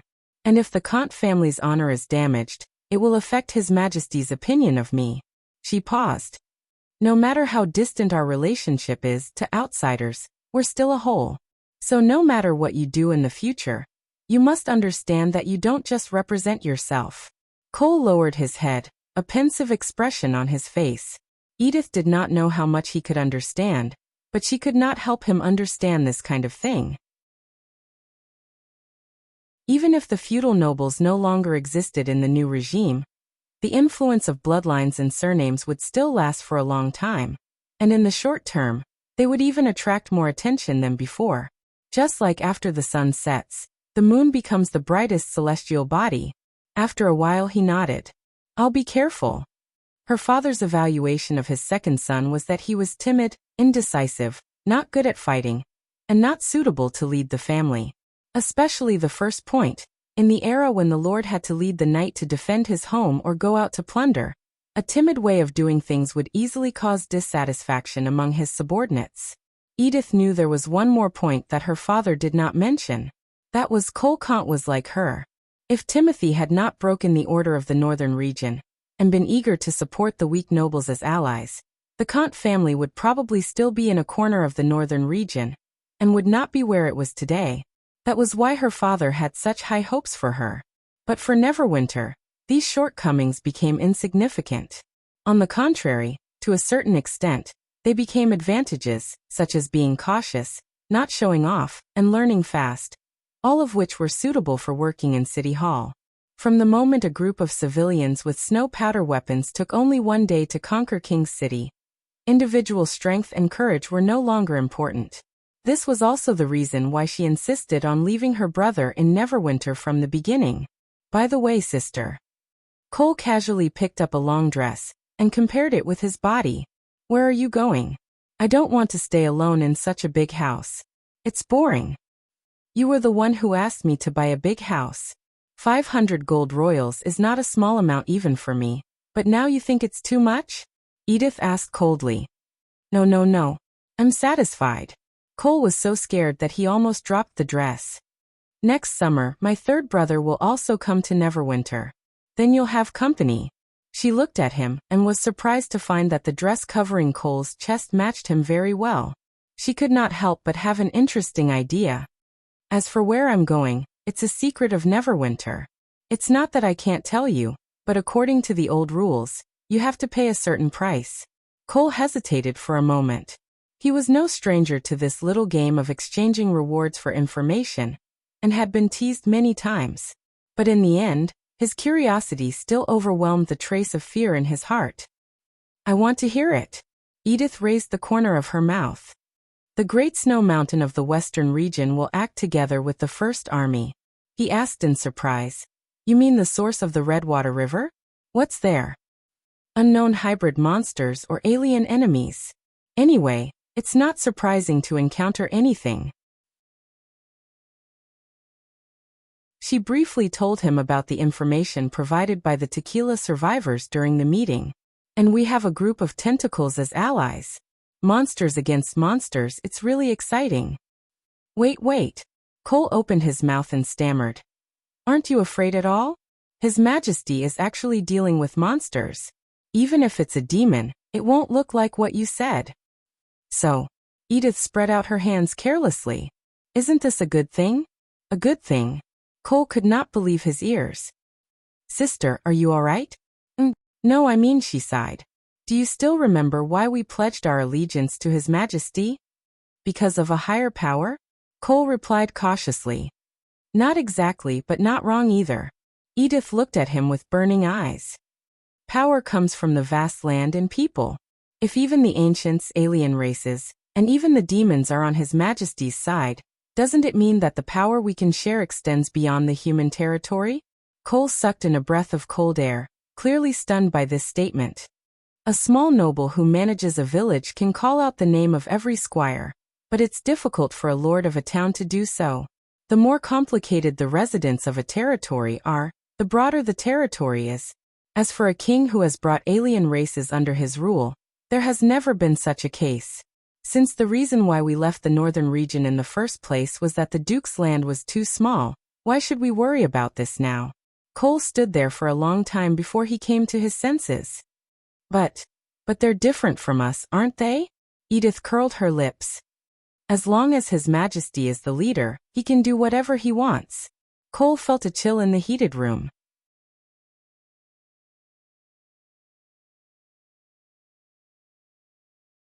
Chapter 783. It was a long dream. A dream that Lorgar knew was a dream. The moment the four-winged eagle fell to the ground, her body had already deeply remembered the reaction and pain of that moment. Her legs were crushed, and her bones were like grains of wheat under a stone millstone. Although she had never planted wheat, she had seen how her clansmen dealt with the food they bought from the north. There was no doubt that she would not be able to stand up for the rest of her life, let alone fight. But now she was still standing. So it was a dream. Only in a dream could she change reality. Lorgar took a deep breath and looked forward. There was an endless sand road under her feet. Every once in a while she would meet an opponent. Yes, the opponents she had defeated in her life were now walking towards her in turn. There was no ridicule or sarcasm. They passed by her one by one, and then disappeared into the endless yellow sand behind her. The first one was a sandworm. It was the result of her first hunt when she was 12 years old. When it sneaked in the sand, it would leave a clear track, which was the easiest time to find and kill it. Once it quietly lurked, it was difficult to find its position. However, in fact, the Sand Nation was the most cunning hunter in the desert. She disguised herself as a bush, and when the sandworm approached, she stabbed her spear into the hot sand and directly pierced its head. This record was better than her brother and sister.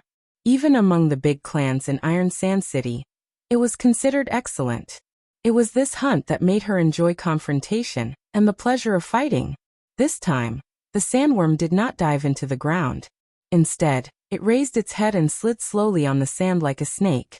For a moment, Lorgar even thought that it would spit acid at her and corrode her beyond recognition. But in the end, nothing happened. It just quietly passed by her. Next was the scorpion and the wolf of the desert. Her second and third opponents. The former left her, but the latter stopped.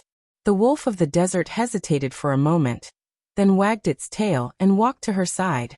It sniffed her bare feet full of calluses, then turned around and walked side by side with her. Lorgar remembered that it was an extremely cruel challenge. If a Majin woman wanted to become a qualified duelist, she had to put in a lot more effort than a man. After hunting a large number of sandworms and scorpions without stopping, she set her eyes on the wolves. However, a pack of wolves moving together was far more terrifying than she had expected. A sandstorm scattered the team, and when the storm subsided, a dense pack of wolves appeared on the horizon. The besieged Sand Nation tried to fight back, but they were no match for the sharp claws and fangs that came at them from all directions. Her clansmen fell one by one. She thought that she would be buried here, but she didn't expect that at the last moment, a tearing pain would take over her. Then she awakened and became a goddess. An incomparably huge wolf king. She stood in the yellow sand that was dyed red with blood, and looked down at the pack of wolves.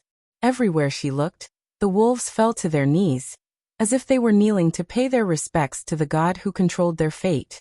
After awakening, the road suddenly became much wider. The best of her age, the clan's warriors, the battle-hardened warriors, they came one by one and disappeared one by one. Lorgar's heart gradually tightened.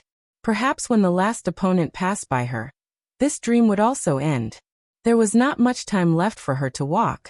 She wanted to slow down a little more, but it didn't work. Not long after, the ground became dark, as if a huge monster was passing over her head. Lorgar looked up and saw the figure of the four-winged eagle. The last moment it was here. At the same time, the wolf of the desert beside her let out a roar. Its body suddenly expanded, and it pounced on the ruler of the sky. The two giant beasts fiercely collided, blood and feathers splattering everywhere, as if they wanted to finish the duel on the burning platform that had not yet been decided. Lorgar held her breath and stared at the end of her battle. Every time she fought, her body would faithfully record all the feelings she felt. This was also the reason why her growth rate was far faster than that of ordinary people. If she fought with this monster again, she firmly believed that she could last longer, and even before Ashes could intervene, she could bite off the other's head. Unfortunately, she couldn't wait for this opportunity. The battle quickly became white-hot. Lorgar wanted to rush up and fight side by side with the giant wolf, but she found that her body was completely unable to move, and even her feet began to lose feeling. She realized that she was about to wake up from the dream. This fear clutched her heart and made her tremble all over. No, she didn't want to spend the rest of her life lying in bed like a useless person. She wanted to stand up. She wanted to continue fighting. However, the feeling of confinement was getting stronger and stronger. It had already spread from his legs to his neck. At this moment he could not even move his neck. Suddenly, the desert wolf's abdomen was pecked open by the eagle's beak. It let out a mournful cry. It staggered 2 steps with its intestines and fell weakly in the direction where Lorgar was standing. Even though it had lost the ability to fight back, it still used its broad back to block all the enemy's attacks for her. Every peck was like a knock on her heart. No. Lorgar suddenly opened her eyes and sat up. In an instant, the sand road and the giant beast disappeared without a trace. The maid beside her exclaimed, "Your Highness, you're awake." That's right. She was in a daze for a while and woke up from her dream. The last time she was standing was also. Wait, Lorgar couldn't help but be stunned. She clearly saw the maidservant run to the bed in a panic and wipe the cold sweat off her body. The roof of the old tent, the weapons hanging on the wall, and the burning brazier, all of them were extremely clear. How could it be possible to do this with only one eye? She subconsciously reached out to touch her left eye and felt that it was intact. No, not only her eye. Both her arms were also fine. There was not a trace of soreness on her body, and even her feet. Lorgar suddenly lifted the quilt, turned over from the bed, and then stood firmly on the ground. This is... She looked at the maid, who was shocked out of her wits. That group of northerners brought a new divine lady and healed all of your wounds. The maid stuttered as she explained. She didn't even use any herbs. With just a touch of her hand, your wounds healed again. In the city of Neverwinter in Grey Castle, there's a witch called Nana. She has the ability to heal any injury. Even if you're on the verge of death, or if your limbs are all broken, she can still heal your wounds. Ashes's words suddenly came to Lorgar's mind. She didn't say those words to comfort her, but there really was such a magical witch. Where are they? Lorgar quickly put on her coat. I have to go and thank her. They've already left. What? She frowned. What about Ashes? She's not in Iron Sand City either. 2 days ago, the Osha clan took the first group of Sand Nation to the southern region of Grey Castle. Really? The wolf girl's movement slowed down. How many days have I been in a coma? The maidservant timidly stretched out 3 fingers, and then added 3 more. 6 days. What a long dream. She sighed. Did anything else happen in Iron Sand City during this time? Yes, the Wildwave clan annexed the heavily damaged Blackwater clan, and then issued a holy challenge to us. The little girl's expression was a little downcast. Lord Patriarch, he didn't accept the challenge, but directly admitted defeat. Wildflame's ranking has fallen to the 3rd place. We can't continue to live in this stone castle. Really? Lorgar raised her eyebrows. I'm going to see my father. Ah, wait, Your Highness, your hood and cloak. The maidservant ran to the door with a stack of clothes in her hands. There have been a lot of outsiders in the castle recently. Some are here to discuss matters with the chief and some are. Her voice suddenly became as thin as gossamer as she spoke. They're here to drive us away, aren't they? Lorgar reached out to touch the pointy ears on the top of her head, and then smiled at her. Keep them. I don't need them anymore. Ha! But, before becoming the chief, she had to hide her inhuman features as much as possible. Even if she was a divine lady, her unusual appearance would arouse rejection and suspicion. This was a warning from her father. But after walking through the long sand road in her dream, she had already understood what she wanted. Half human and half beast? Monster? That didn't stop her from continuing to fight, right?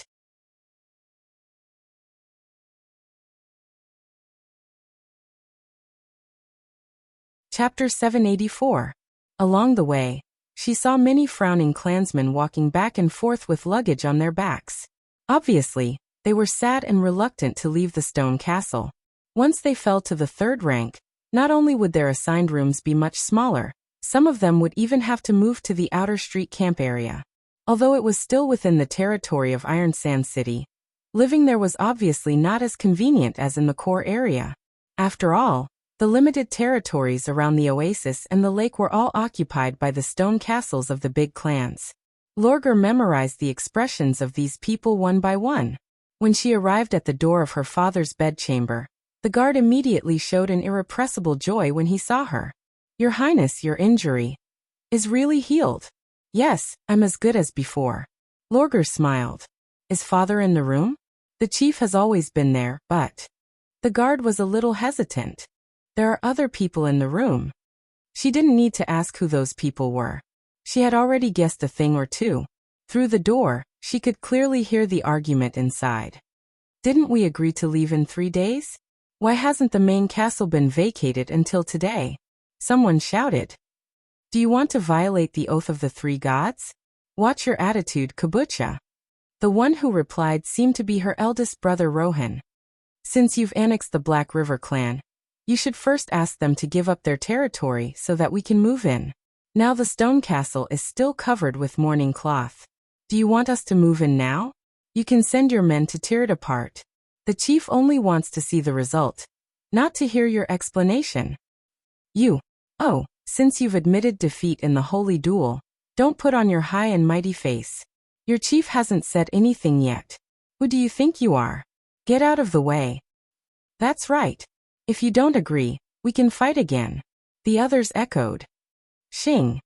Then came the sound of swords being unsheathed. The guard also drew his weapon and was about to go in to help, but was stopped by Lorgar. Leave it to me. But... The guard's lower lip squirmed. Finally, he lowered his head under her unquestionable gaze and swallowed the rest of his words. I understand, Your Highness.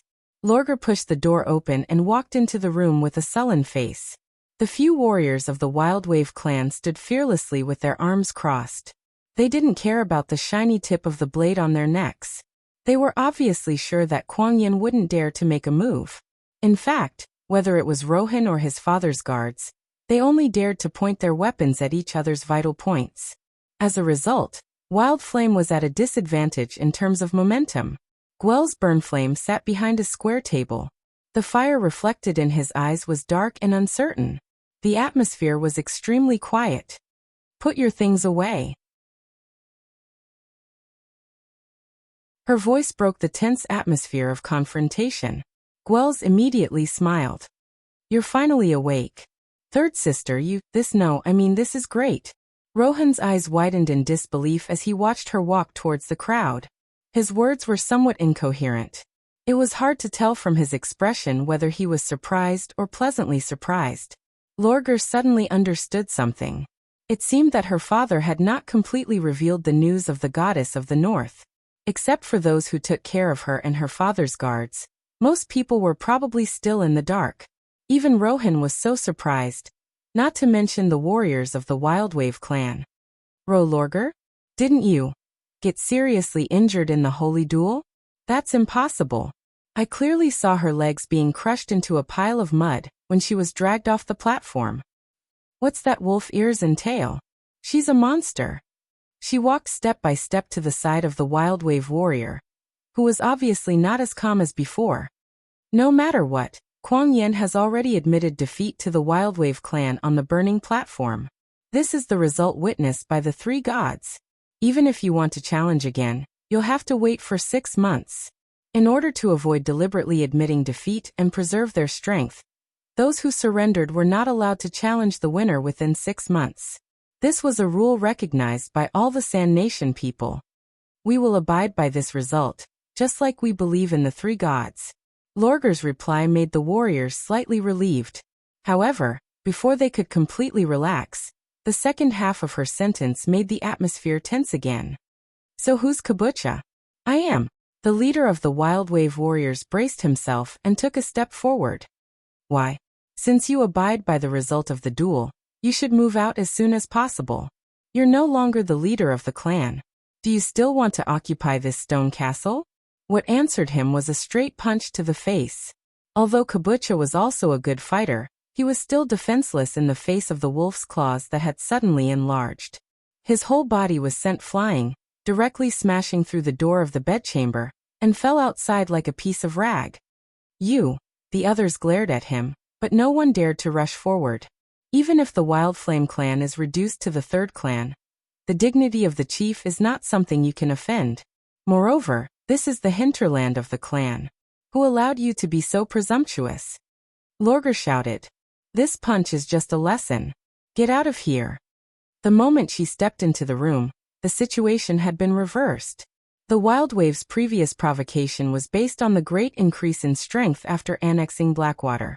Whether it was a holy duel or a private contest, they were confident that they could defeat the Wildflame clan.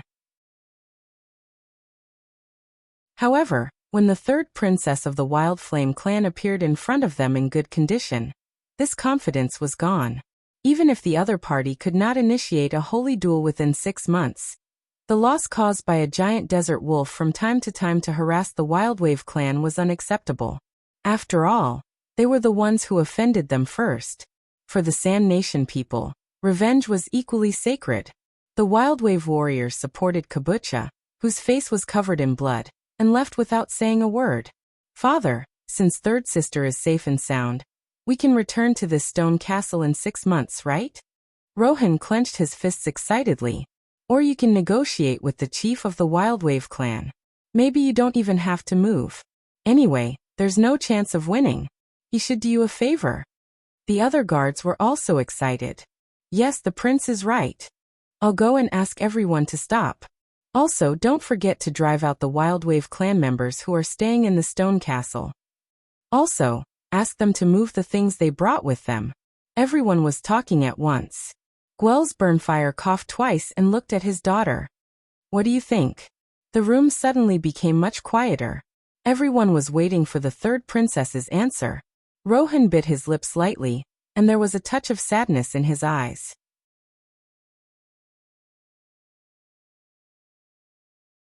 Chapter 785. As soon as he said that, everyone present was stunned. Sister, no. What are you talking about? Rohan was the first to recover from the shock. Leave here? What about the clan? What about the holy duel? Where do you want to go? Lorger did not answer. She just looked at her father quietly. Gwells could not help but smile bitterly. He let out a long sigh and waved his hand at the others. Leave us. Let me talk to her alone. Father. Rohan opened his mouth as if he wanted to say something, but in the end he swallowed the second half of his words. Although the guards were also very surprised, Lorger was the daughter of the chief after all. With puzzled expressions, they faithfully carried out the order. Soon, Only the father and daughter were left in the room. Do you want to go to the Northern Kingdom? Gwels asked directly. Yes. Lorgar did not hide her thoughts. I'll go to the southern territory of Grey Castle first. After I find Ashes, I'll follow her to Neverwinter. What about the Wildflame clan? They'll settle down in the southern territory. There are oases everywhere, and there's no need to fight each other for water and food. She paused for a moment. In fact, you've already planned to do that. That's why you didn't accept the challenge from the Wildwave clan. Gwels raised his eyebrows and did not comment. Lorgar continued. The strength of the opponent is not a reason for you to give in. Before I awakened and became a divine lady, the Wildflame clan had been the leader of the clan for decades. Even if the Wildwave clan, which has swallowed Blackwater, is indeed powerful and even stronger than the Wildflame clan, you'll definitely make them pay a price. We've always relied on this momentum to gain a foothold in the largest stone castle in Iron Sand City. Therefore, the only reason why you didn't accept the duel is because the holy duel for the position of Iron Sand City's leader is meaningless. The clansmen can fight for the future of the clan, but you can't bear to let those young and brave warriors bleed and die because of a meaningless battle. Am I right, father? Gwels stared at her for a while with a straight face.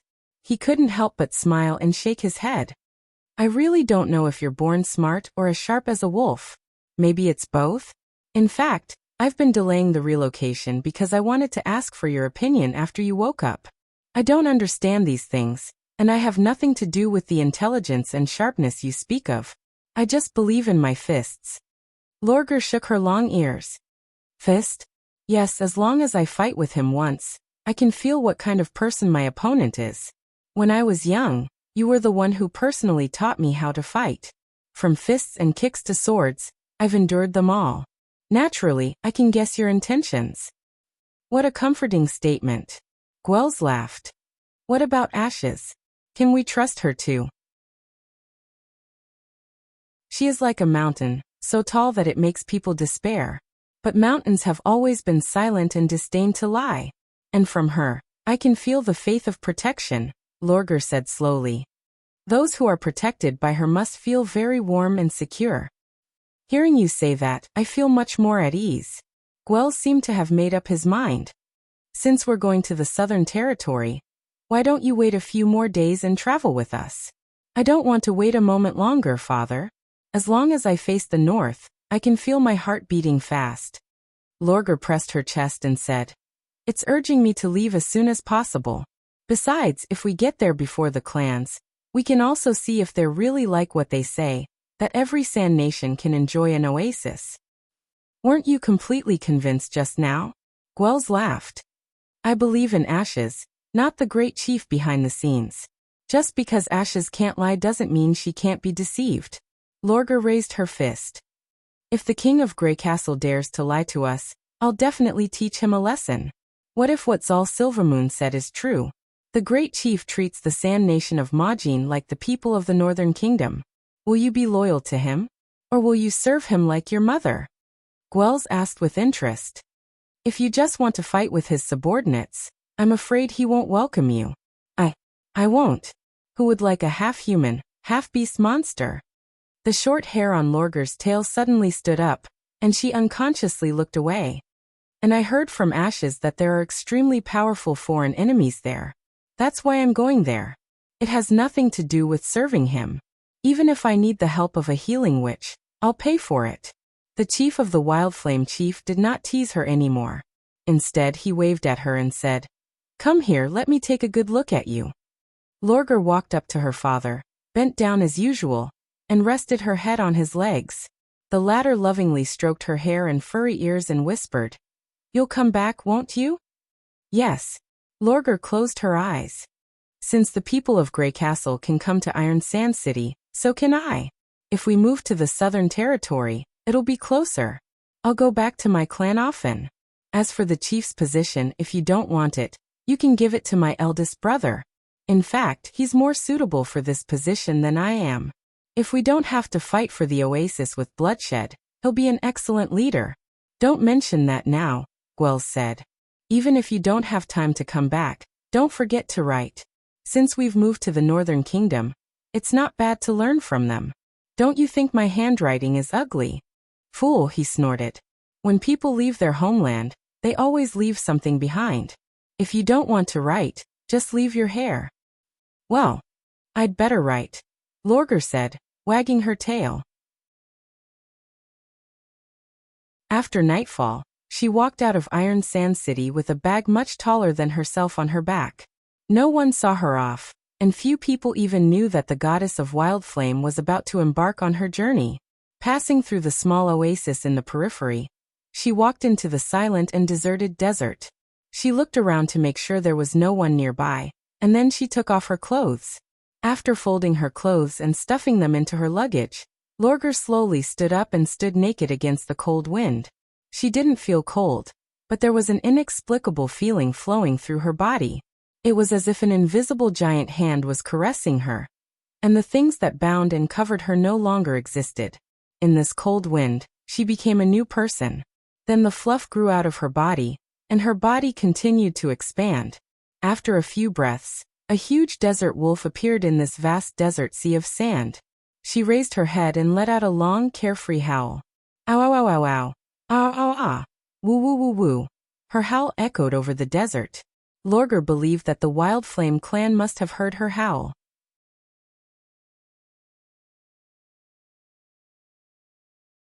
Chapter 786.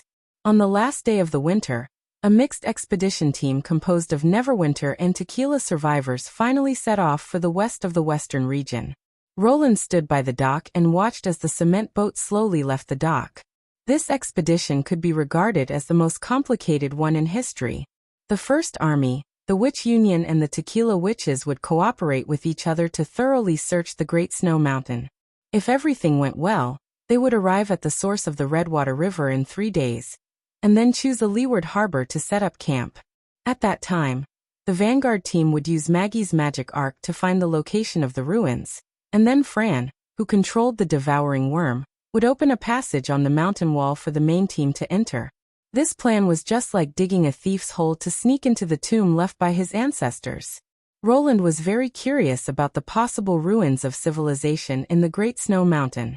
Unfortunately, since the last time he was pierced through by a demon's spear, Vendi and Scroll would never agree to go with him. Of course, this didn't mean that the investigation team would lower their level of vigilance. Considering that there might be invisible demonic beasts that had appeared in the concealing forest in the vicinity of the snowy mountain, Roland also sent Nightingale out. After all, if the team was too long, Sylvie would not be able to take care of the whole team, especially if they had to split up.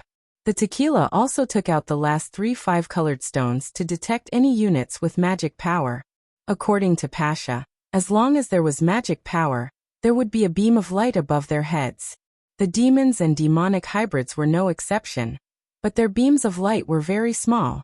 50 gods punishment witches, 500 soldiers of the First Army, and a large number of high-level awakened witches, this force was absolutely invincible on the continent. If everyone could successfully return from this operation, it would undoubtedly lay the foundation for the mixed warfare between ordinary people, extraordinary warriors and various witches in the future. Let's go back. Roland touched the snow on his nose and said to Anna, "Mm." The latter raised her head and smiled. During Nightingale's absence, the task of protecting the king was handed over to Anna. But for the two of them who were already very familiar with each other, staying together to protect each other at all times wasn't uncomfortable at all.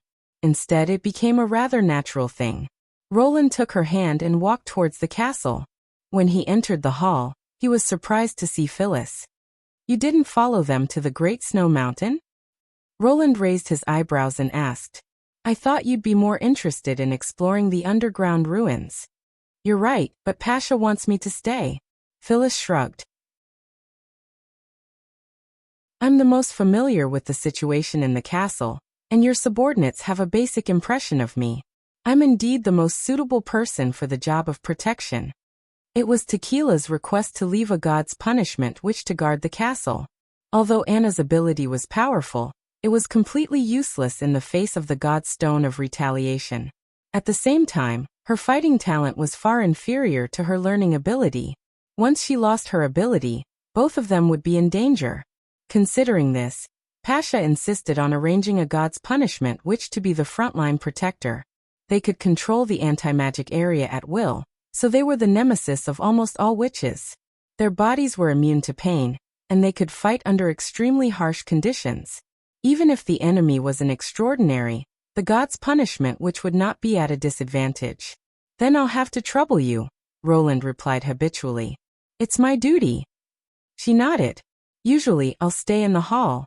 If anything happens, I'll come to your side as soon as possible. He knew that Phyllis did this to avoid arousing suspicion. There was enough buffer space between the first floor and the office, so there was a delicate balance between the protector and the protected. If Tequila insisted on arranging the protector in the office, even if it was for his safety, it would only cause more displeasure. Pasha's final decision to leave Phyllis, who had spent more time with the witches, should be based on this consideration. Of course, although the gods' punishment witches were the most powerful insurance, Roland would not put his own safety in the hands of his allies. Guards in the First Army were arranged to guard the stairways and the bedroom doors on each floor of the castle. They would rotate every 8 hours to ensure that the defense was foolproof. When he returned to the office, Scroll was standing by the floor-to-ceiling window, waiting for him. Your Majesty, she bowed meticulously and handed him a report. Lily's derivative ability has been confirmed. Oh. Roland's eyes lit up. He took the report and carefully read it. Winter was about to pass. Although the months of demons had not yet ended, most witches had safely passed their day of awakening. Among them, Lily was the most special. She had ushered in her magic power adulthood a week ago. Like Lucia, Roland personally accompanied her to undergo the baptism on her day of adulthood. Apart from the great progress in her magic power, what was more gratifying was that she felt that her ability had gained something.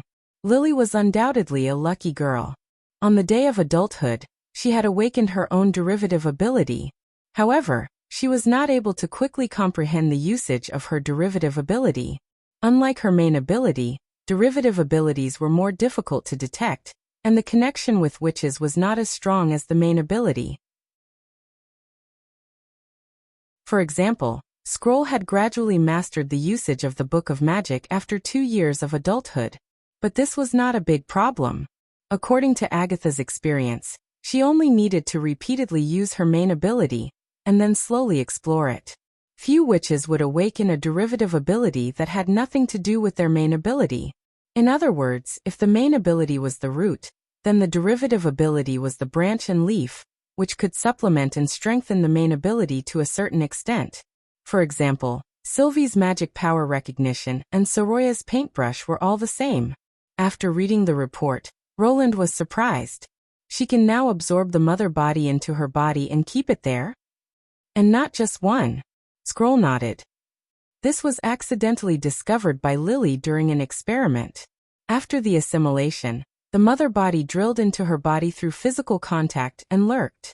She thought that summoning the mother body again would make the former disappear, but in fact, it could still drill out of her body again under Lily's consciousness, and continue to assimilate other small creatures. Roland quickly realized what this meant. After the second evolution, although the little girl could turn the mother body into a specific microorganism, the premise was that she could see it. On the other hand, the derivative ability simplified this process, turning seeing it live into having seen it before. In other words, now she could collect the transformed mother bodies in advance, and when needed, she could release the corresponding swarm of insects. The degree of convenience was greatly improved. It was conceivable that as the precision of the microscope continued to improve, the variety of mother bodies carried by Lily would also become more abundant. It could simply be called a mobile living biochemical bomb warehouse.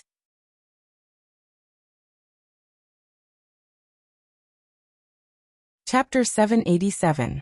After Scroll left, only Roland and Anna were left in the office. Roland opened a half-written textbook, intending to finish it. He picked up the quill but hesitated for a long time. He found that he always unconsciously looked at Anna, as if his eyes were attracted by her figure. What's wrong? Anna also noticed his gaze, put down the parts in her hands, looked up and asked with a smile. No, nothing. Roland gently shook his head. If you feel bored here, let's go to the backyard of North Slope Mountain. She pursed her lips and said, It's not boring at all. I can finish the work at hand here. Most importantly, as long as you're with me, it doesn't matter where we are. This kind of slightly embarrassing words. Only she could say it so matter-of-factly. Okay. Roland responded with a smile, and did not insist. He knew that Anna would not say anything against her heart. As the first which he met after coming to this world, Roland already knew her temperament well. Except for academic discussions and bed whispers, most of the time Anna was quiet and calm, especially when she was focused on business. But he did not feel bored at all. For the two of them, silence was also a kind of communication. In particular, the occasional eye contact between them had already revealed what they wanted to express. Roland simply put down the quill and enjoyed the serious look of the other with a peace of mind. Her silhouette was a beautiful sight at any time. Her flaxen hair had grown a lot longer and almost covered her fair neck. Her blue eyes were still as clear as a lake. She wore a fluffy light yellow sweater and a pair of comfortable black flannelette straight trousers, looking youthful and lively. This set of modern clothes and accessories was naturally made by him. In order to work in the office, Anna had cut the metal ingots into palm-sized cubes in advance. She only needed to ask someone to transport them to the castle, and then process them with the blackfire. Roland could not help but be amazed as he watched the metal ingots being quickly turned into full plates of spare parts. To a certain extent, the skills and level of processing she demonstrated were no different from art. These seemingly unremarkable components would eventually be sent to factories and become a vital part of many machines or weapons. It was not easy to do this. He knew that the length and width of the blackfire were controlled by magic, and summoning multiple blackfire to cut from different angles was more difficult than using both hands to write different content at the same time. It required a high degree of concentration. Perhaps only someone as serious as Anna could devote herself to this job day after day. Compared to the girl who had painstakingly practiced controlling flames in the castle's garden, everything had undoubtedly changed a lot. Yet it was as if nothing had changed. Just like that, a day quickly passed. Night fell. After Roland fell asleep with Anna in his arms, the other world had just woken up. He yawned and tilted his head to look at the calendar on the short cabinet beside the bed. The clock was pointing to Saturday, October 14th. Although time passed much faster in the dream world than in the real world, he did not enter this world every night. As long as he was not dreaming, time stood still in this world. He walked into the living room, where breakfast was already on the table. Why did you get up so late today? Zero asked while chewing a fried dough stick. It's a holiday. Adults have a lot of nightlife, so it's normal to sleep late. He walked into the bathroom and picked up a cup and toothbrush. Are you going out later? No, I have to do my homework, the little girl replied, and then muttered as if she was talking to herself. Nightlife? He came back earlier than me. At first glance, I know he's a frustrated uncle who has neither friends nor a career. Her voice was not loud, but it was just loud enough for him to hear. It was obvious that she did it on purpose. Roland almost choked on his mouthwash. It was already too much to call him uncle before, but now he had become an uncle? He looked in the mirror and found that his appearance was not much different from the real world. No matter how he looked, he was still 23 or 24 years old.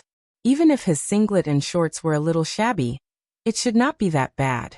It could only be attributed to the poor taste of children. He decided not to argue with the silly little girl.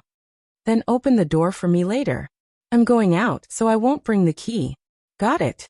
When he finished washing up, Zero had already finished her breakfast and returned to her room. Roland slowly sat at the dining table, picked up the remote control, and turned on the TV. Today was the day he had arranged to meet Garcia. After several months of effort, he had basically collected all the professional teaching materials and materials he could buy and piled them up in his bedroom. Later, he just needed to copy them. However, his plan to explore the memory fragments had run into a wall. No residents in the apartment of souls were willing to rent a house easily. So far, he had only succeeded twice, and the fragments in the gate of memory were not valuable. There were more than 2,000 residents in this building, and he was afraid that selling armors alone would not be able to provide such a large amount of money. After all, he could not sell the armors as real antiques, and the probability of attracting the attention of the police was not much lower than the probability of directly breaking into someone's house to search. After thinking about it, there were only two reliable ways: to increase the source of income, or to expand his reputation. If he could become as famous as Garcia in the tube-shaped block, it would be much easier for him to rent or persuade people to move out. Or he could earn enough money and buy the entire tube-shaped block. Regardless of which one it was, the most likely way to achieve it was to join the Martialist Association. According to Garcia, as long as one participated in the task of hunting fallen evils, he would be rewarded handsomely. And if a powerful martialist was willing to appear on the stage, the association would fully support him. However, when it came to the matter of the reward, Garcia looked a little disdainful, as if what they were doing was to protect human beings from the fallen evils, rather than for money. Roland expressed his admiration for Garcia's righteousness and asked about the specific rules of the reward in detail. In the first place, he was not willing to work for this eccentric organization, which emphasized responsibility and dedication, but whose behavior was somewhat similar to the masterminds behind the scenes, let alone work for free. He would not have decided to join the Martialist Association if he had not made little progress in the past few months. At 10 o'clock sharp, he put on a suit and went out. Although the meeting place was room 0827, he could not be too casual as he was submitting an official application to the association.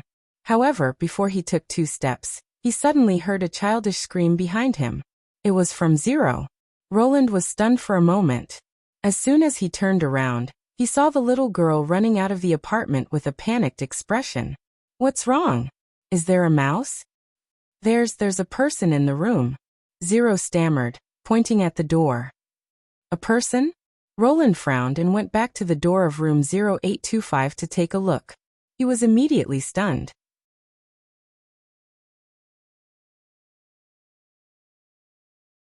Chapter 788. She had long, brownish-yellow hair, and her bangs parted to one side, revealing half of her forehead. Her facial features were very soft, giving people the impression that she was a gentle and moving woman. But in this case, the more beautiful she was, the weirder she looked. Female ghosts were usually gentle and elegant.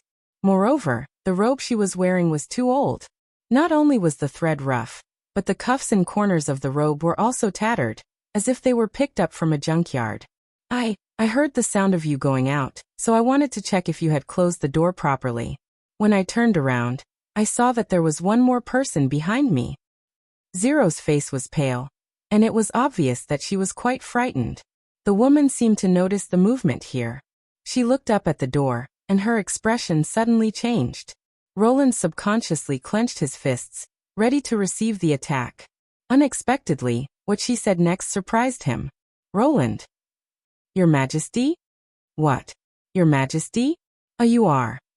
He tried to sound her out. "I'm Phyllis. Your Majesty, what's going on now?" The woman was as confused and puzzled as he was. "Phyllis?" Roland's mind raced, and a series of questions emerged one after another. The god's punishment which guarding the castle hall? Why was she brought into the dream world? Was this world changing from closed to open? Where was Anna? Why didn't she show up? Wait, you know each other? Zero found something was wrong. What's Her Majesty? Are you role-playing? Ahem, she's a distant relative of mine. Roland suddenly realized that it was not the time to be in a daze.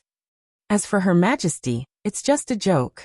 She grew up with me, so it's not strange for her to be called anything. Relative. Seeing that it was not a ghost, the little girl quickly regained her courage, and at the same time, she became more suspicious. "You just asked who she was." "Did I?" His expression did not change as he said, "I only saw a coward wailing in fear, almost wetting his pants." Zero's cheeks suddenly turned red. You're talking nonsense. Didn't that scream come from you?" She was already in the room, but you were doing your homework in your bedroom and didn't notice. "Sorry that. I didn't mean to scare you." Roland was also amazed by the strange woman's comprehension ability. When His Majesty left, I happened to go to another room. I came out to say hello, but you ran out screaming. I guess that's probably the case. She asked what was going on, but she was actually frightened by you, Roland added. If I saw a kid screaming as soon as I stepped out of the house, I would also be confused. Zero was at a loss for words. The scream was the truth. She couldn't deny it, and she didn't have the habit of lying. She suddenly fell into a dilemma, and tears gradually welled up in her eyes. Well, it seems that I went too far. He bent down and touched the little girl's head. Anyway, this is a misunderstanding. Go back to your studies. You can't win in this contest between adults, Roland thought without any sense of guilt. Just take it as a baptism in the process of growing up. A life without being deceived by adults is incomplete. He thought Zero would run into the bedroom while sobbing, but he did not expect that she would take a deep breath and wipe away her tears. She then lifted her foot and kicked him in the leg. Uncle, you bastard. She then stormed back into the room. Roland could not help but twitch the corner of his mouth. Although the process was slightly different from what he had expected, at least the result was the same. Puffed. The woman who called herself Phyllis could not help laughing. It seems that you're not the supreme king here. But here, I'm the ruler of the world. Roland made an inviting gesture. Let's talk in my room. I also have a lot of questions to ask you. Half an hour later, Roland was finally convinced that the woman was Phyllis.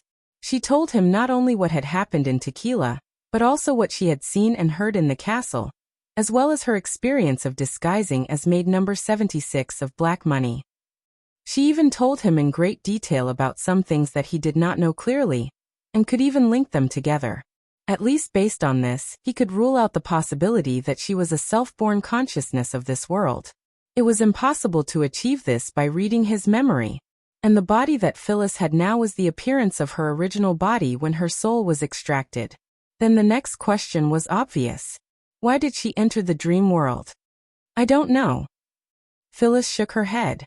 It was very late at that time, and the First Army had just changed shifts. I planned to cut off the control of my body and use deep sleep to quickly recover my energy, but I didn't expect to be here when I opened my eyes. She paused. You called this place the dream world? Yes, a world that only works when I'm dreaming, but I don't know if this rule is still valid. At this point, there was no need to hide anything. The most urgent thing was to find out why Phyllis had connected to the dream world. Although he had long known that this complicated world did not exist in his mind, it was still quite frightening to suddenly see an outsider break into his mind. After all, one thing was for sure. The dream world was constructed according to his memory, which was equivalent to someone entering his memory without permission. Roland unfolded the ladder behind the door and placed it beside the bed. Maybe we can test it to find out why you came to the dream world. What's this? Phyllis asked in surprise. When I fall from the top, the dream world will end. You can try it first to see if you can return to the real world. Then I'll interrupt the dream world. If you can get out of it successfully, wait for me in the hall. I'll come down immediately, Roland explained. Wait. Your Majesty. Phyllis suddenly reached out and grabbed him. Roland was quite surprised by this behavior. If they were in Neverwinter, this would undoubtedly be considered a rude behavior. She could not possibly forget the customs of the past hundreds of years just because she suddenly came to a strange environment. Could she? Can you pinch me hard? She asked in a low voice. What?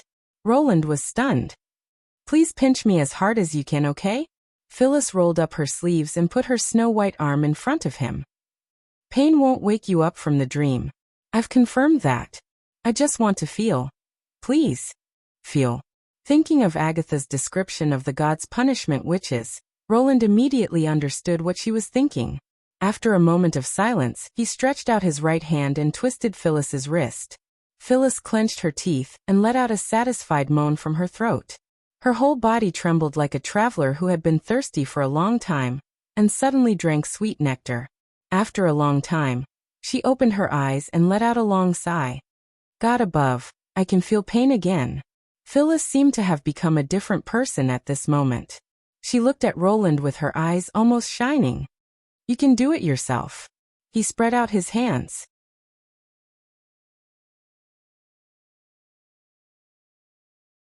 Chapter 789. Roland could not help but fall silent. That's right. For him, the five senses were just an inherent attribute of the world, not something rare. He also regarded the dream world as a fictitious fantasy land because it was weird and incomplete. However, for Phyllis, this was the perfect world she had been dreaming of. The significance of this world was probably no less than that of a lamp suddenly appearing in a pitch-black abyss. No matter what kind of difficulties and obstacles she would encounter, she would still move forward in the direction of the light regardless of her own safety. If her intrusion was really just an accident, and she could not enter again once she left, what she would lose would probably be far beyond his imagination. It was too cruel for Phyllis to come to the long-lost perfect world, only to relive the pain in the end. Roland sighed softly and reached out to pull her up. I see. Let's do the test tonight. 2 days in the dream world was almost equivalent to a whole night in the real world. It was not a big problem to postpone the test to the evening, but she could use this time to enjoy this new world. Thank you, Your Majesty. Phyllis stood up and raised her elbow to her chest to salute him again, which was a special etiquette that members of the Union performed to their superiors. Now I somewhat understand why you could win the support of the Witch Union. Just when Roland was about to say something, the bedroom door was suddenly knocked on, and Zero's voice came from outside. I've made tea. Do you want some? This girl. What the hell is she doing? According to her usual habits, she would definitely not want to see me for most of the day after being provoked, let alone boil water to make tea. What was she doing by constantly knocking on the door and forcing me to drink tea? He frowned and opened the door, but the little girl's hands were empty. She first glared at Roland, then poked her head in and looked at Phyllis from head to toe, her eyes full of vigilance. Hey, where's the tea? It's in the living room. Go and get it yourself. Zero snorted coldly. By the way, don't make any strange sounds and disturb me from doing my homework. Then she swung her hands and left. So that's the reason? Roland didn't know whether to laugh or cry as he shook his head. Kids nowadays know too much. If it were me in the past, I wouldn't have thought about it in such a strange way. They would only ask him where he was feeling unwell, and if he needed to go to the hospital. Closing the door again, he shrugged and said, Don't worry about it. Children born after 2000 are like this. After all, times have changed. Millennials? Different times? Phyllis looked confused. Her relationship with you is? I'm just a lodger. Roland waved his hand and did not elaborate. Although he told her about the battle of souls between him and the Pope, he did not tell her that this kid was once the pure witch Pope. Zero had been reborn in the dream world and had nothing to do with her past, so there was no need to connect her with the other world. I understand. She bit her lip. Then please continue. You can use other methods as well. This time, I will try my best not to make any noise. Roland could not help but hold his forehead. You're addicted to it. There are so many fun places in this world. Why are you so fixated on pain? Ahem. He cleared his throat. Since we're in the dream world, I'll take you out for a walk. Can I go out like this? Phyllis asked in surprise. This place is obviously different from Neverwinter. Won't it bring you trouble if others notice me? It turned out that she had not noticed the dramatic changes in the surrounding environment. She probably thought that this place was the same as the Four Kingdoms that discriminated against witches. People who were obviously different would be discriminated against and persecuted. If you're really a witch, you'll only be a star in the dream world. Roland laughed. I said this is a new world. It's not harmful to be unique. Instead, you'll be sought after, provided that you don't violate the law. Is that so? Phyllis suddenly looked excited. There are taverns and hotels outside, right? Do you want to taste the wine and food? Roland raised the corner of his mouth. Of course, and there are more kinds than you can imagine. In other words, she had planned to stay in the room for the whole day and constantly savor the taste of pain. Although the lethality of torturing a gentle woman's face was extraordinary, He always felt that it would pull him into a highway of no return. That was close. I didn't make a big mistake. By the way, since you've changed back to your original body, can you still use magic power? If you didn't mention it, I would have forgotten about it. Phyllis exclaimed in a low voice. Please let me have a try. She closed her eyes and held her breath, but there was no movement for a long time. Can't I? No. I can feel the magic cyclone. It's just that I haven't used it for a long time, so I'm not used to it, she said with some embarrassment. Please wait a moment, it'll come out soon. As soon as she finished speaking, 2 black claws rushed out from her back and raised to both sides of her shoulders. At first glance, it looked like a pair of ghost hands or a pair of wings without feathers. Roland touched his chin and asked, "What's this?" "I call it the blade claw." Phyllis let out a long breath. The claws can be extended and retracted freely within the range of my ability, and they're much sharper than ordinary ironware. When I was fighting with the army of demons, they could protect me from sneak attacks from the rear, and they could also fight with me against powerful senior demons. So you used to be a combat witch? Yes, in the Tequila era, I served as the guard of the 3 chiefs. She paused. But there's one thing I don't quite understand. According to the research of the Quest Society, magic power should come from the bloody moon. Why does magic power also exist in the dream world? Although this world was built according to my will, I'm afraid it's also inseparable from the bloody moon. I'm still trying to figure it out. Let's talk about it later when we stroll around. Roland spread out his hands and said, "Since we've decided to postpone the test to the evening, let's not waste time now."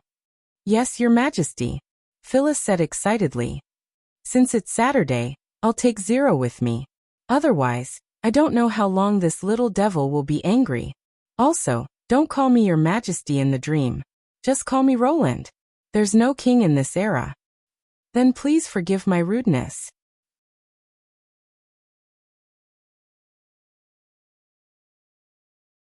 Chapter 790. You're not coming? Hey, what do you mean? You're late for so long, and now you're telling me? Roland could not help but turn his head to the other side of the phone. Even through the loudspeaker, he could feel Garcia's anger. "There's a guest in the house, and it's the kind that I have no choice but to receive," he quickly explained while she was panting. "I have no choice. You know, other than me, there's only a 14-year-old kid in the house. I can't let her serve the guest, can I? You live at 0825, right? I'm here to talk to you." I'm not in the tube-shaped apartment right now." Roland squinted his eyes as he said this, ready to receive a sound wave attack. As expected, Garcia raised her voice again. "Do you know that I've made an appointment with a senior member of the association? I thought you finally took responsibility. What's the big deal about running away? Don't think I don't know what you're up to. Come back now." What the hell does she mean by taking responsibility? Roland thought to himself. Seeing the taxi driver's expression of "good lad, I understand your difficulties," Roland knew that it was impossible for him to explain. "Hey, what did you say? The signal seems to be bad. I'm entering Oriental Road. Hey, are you still there? Hello? Hello?" After his self-directed performance, he hung up the phone. Just in case, he turned off the power of his phone. He was afraid that he had completely offended this martial arts star. He did not expect that Garcia would be so concerned about his decision to join the Martialist Association. Garcia's reaction once again confirmed to him that her cold attitude was just a facade to strangers. Once he became awakened with the force of nature, her true nature would be revealed. "What an old-fashioned trick," Zero snorted behind him. "Do you think we're staying in the deep mountains and forests? How can we have a signal problem if we haven't left the city?" "You talk too much." Roland glanced at the back seat and saw Phyllis standing in front of the window, staring at everything outside in astonishment. Her posture had not changed since she got in the car. It was no wonder that she was surprised. Skyscrapers, dense traffic, huge billboards, and wall-hung screens were all things that could shock an ancient person. Just thinking about it was enough to know how shocking these things were. In fact, the progress of productivity had caused the rapid changes of the times. A city could undergo earth-shaking changes in just 20 years. Even the people living in the city might not be able to accept it, let alone the tequila witches. For this trip, Roland had changed Phyllis's ragged robe, according to her, it was a tequila uniform, into his own clothes. The short-sleeved shirt and sweatpants were gender-neutral, so Phyllis didn't have any problem wearing them. On the contrary, the cheap clothes made her look casual and fashionable. Roland had to admit that beauty was indeed a magical thing. The only problem was the chest binding. In the end, he could only ask Zero for help and solve this problem with the bandage. Therefore, the purpose of this shopping trip was very clear. In addition to taking the god's punishment which to eat and drink, the rest was to buy a set of clothes for her. What if she could enter the dream world again? She couldn't always wear his men's clothes and move around wrapped in bandages. Here we are. Green Valley Park. The driver pressed down the meter. $25. This park was not far from the apartment. It was also a high-quality green space that Roland had discovered when he was exploring the city. Not many people wandered here. There was a commercial street around it, and most importantly, there were Kaifeng Cuisine and Lanlan Road chain stores. Yes, this was Roland's first choice. The environment of a roadside restaurant was too low, and the taste was not up to standard. After all, this trip was to bring a wonderful experience to the guests from another world. Naturally, there were the most basic requirements for taste and environment. At the same time, it could satisfy the condition of letting the guests eat their fill. Those star-rated restaurants were obviously better, but if they ate as much as they wanted, Roland felt that his wallet would probably not be able to support such consumption. Therefore, a moderate fast food restaurant was obviously the most suitable choice. Besides, Zero had been clamoring to eat this for a long time. It was probably the doll toy that came with the children's meal that had a great attraction to the little ghosts. Leading the two into the Kaifeng Cuisine restaurant, Roland found a seat by the window and went to the counter. He directly ordered 2 family buckets and a children's meal. Why did you buy so much? Zero was surprised when she saw Roland holding a large plate of food on the table. Uncle, even if you have a job, don't waste it. Since it's rare for me to be generous, why don't you eat obediently? Oh. After the little girl took the set of toys, her pouting mouth finally relaxed a lot. You eat too. Tell me if it's not enough. Roland handed a piece of fried chicken to her. The skin of the chicken, which had been fried under high temperature and pressure, was a tempting golden color. Just the smell of it was enough to make people want to eat it. The chicken meat prepared with modern methods not only maintained its original tender and smooth texture, but also completely permeated the meat fibers with the freshness of black pepper, thyme, garlic salt, and other seasonings. The effect was completely incomparable to the white meat of that era. Fast food was often criticized for its high calorie content and the same taste, but in ancient times when food and seasoning were lacking, it was undoubtedly the best in the world. Not to mention that Phyllis had not tasted it for hundreds of years. Along the way, she perfectly carried out Roland's instructions. No matter how novel the things were, she never asked and tried her best to imitate the behavior of others. But at this moment, she could no longer control herself. The moment she took the fried chicken and bit into it, 2 lines of tears burst out of her eyes and flowed down uncontrollably. Sister, this is... Zero could not help but be stunned. It's nothing. She just hasn't eaten for a long time. Phyllis's family doesn't treat her well. They always wanted a boy, but they never got what they wanted. In short, you won't understand even if I say more. You only need to know that she's had a hard time over there. So that's how it is. The little girl's expression instantly softened, probably because she empathized with Zero. Roland did not care why Zero called Phyllis sister but called him uncle. He could not help but sigh in his heart as he watched the ancient witch gulp down the fast food while crying. In his eyes, it was a very ordinary enjoyment, but for them, it was a dream that they were willing to give up everything to pursue. The huge difference between the two inevitably made people feel sad. Fortunately, Phyllis had finally touched the edge of her dream, although she did not know whether there would be a next time.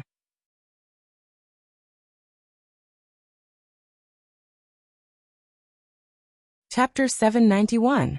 This is so delicious. After a long time, Phyllis finally slowed down her swallowing.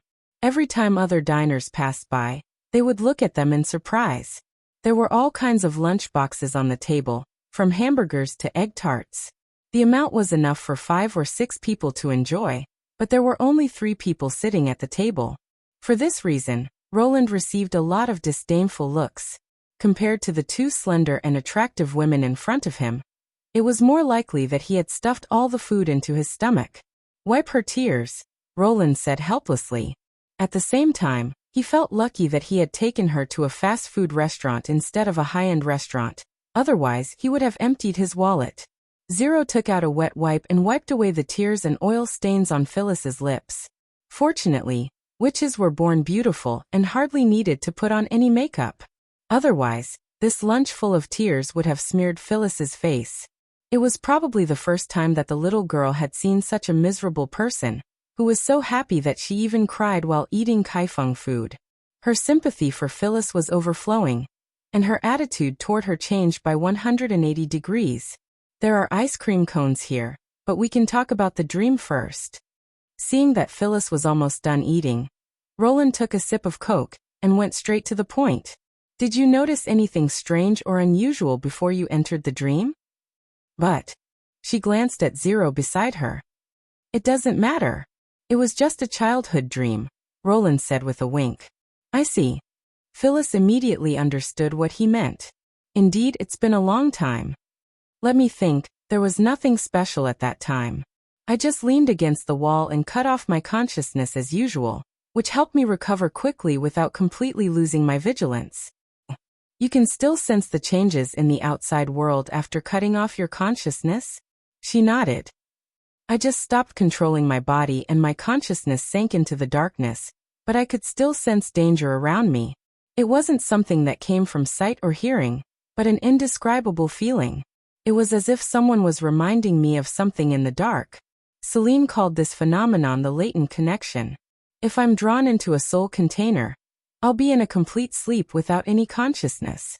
"What are you talking about?" Zero pouted. "Who's Celine?" "A psychiatrist. Children shouldn't interrupt when adults are talking." Roland glanced at her. "If you're bored, go to the park and watch others fish or fly kites. Don't stray too far from us." The little girl snorted in dissatisfaction, grabbed the ice cream cone, and walked out of the store. "Are you okay?" Phyllis asked, looking at her back through the French window. "It's okay. The security level in this era is very high. Most people can't fool her." Roland shrugged. "Go on." "Yes, once I enter deep sleep, I should be floating in an endless darkness. There's no light, no sound, nothing exists, and nothing can be done." The ancient witch paused.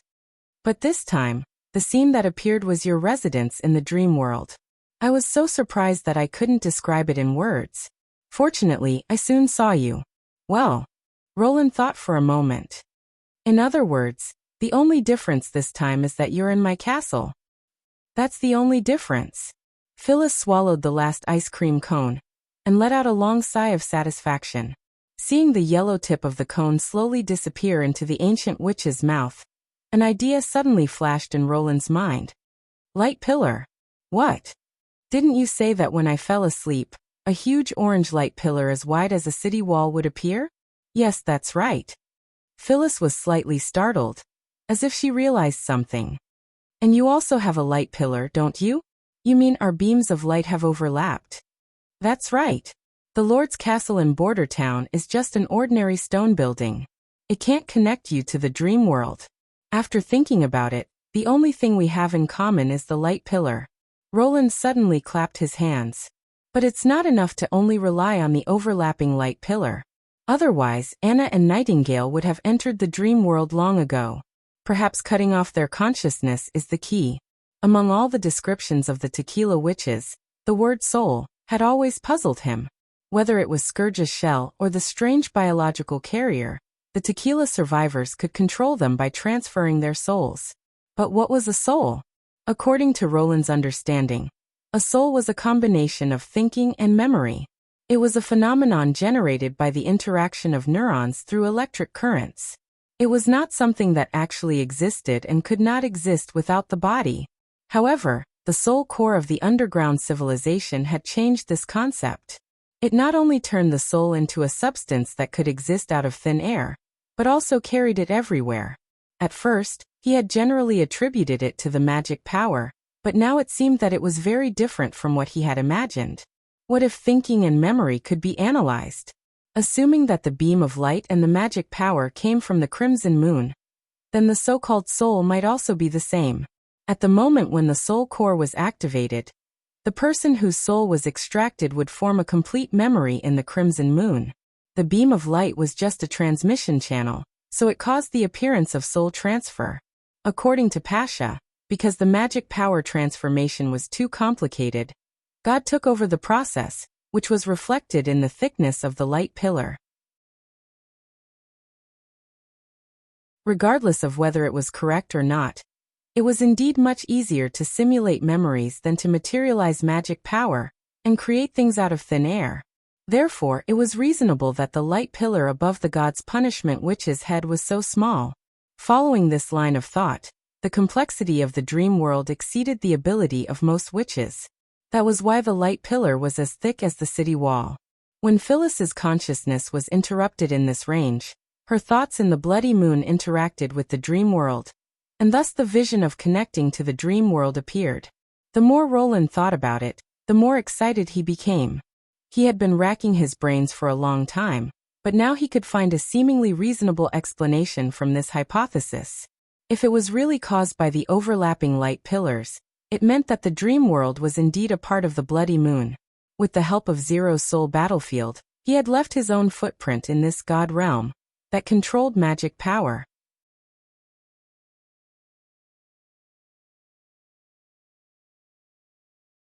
Chapter 792.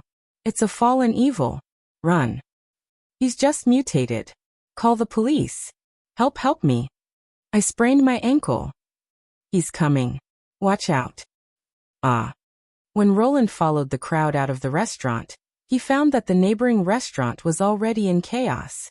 Diners were scrambling to escape from the scene, but they were crowded together due to the limited evacuation passage.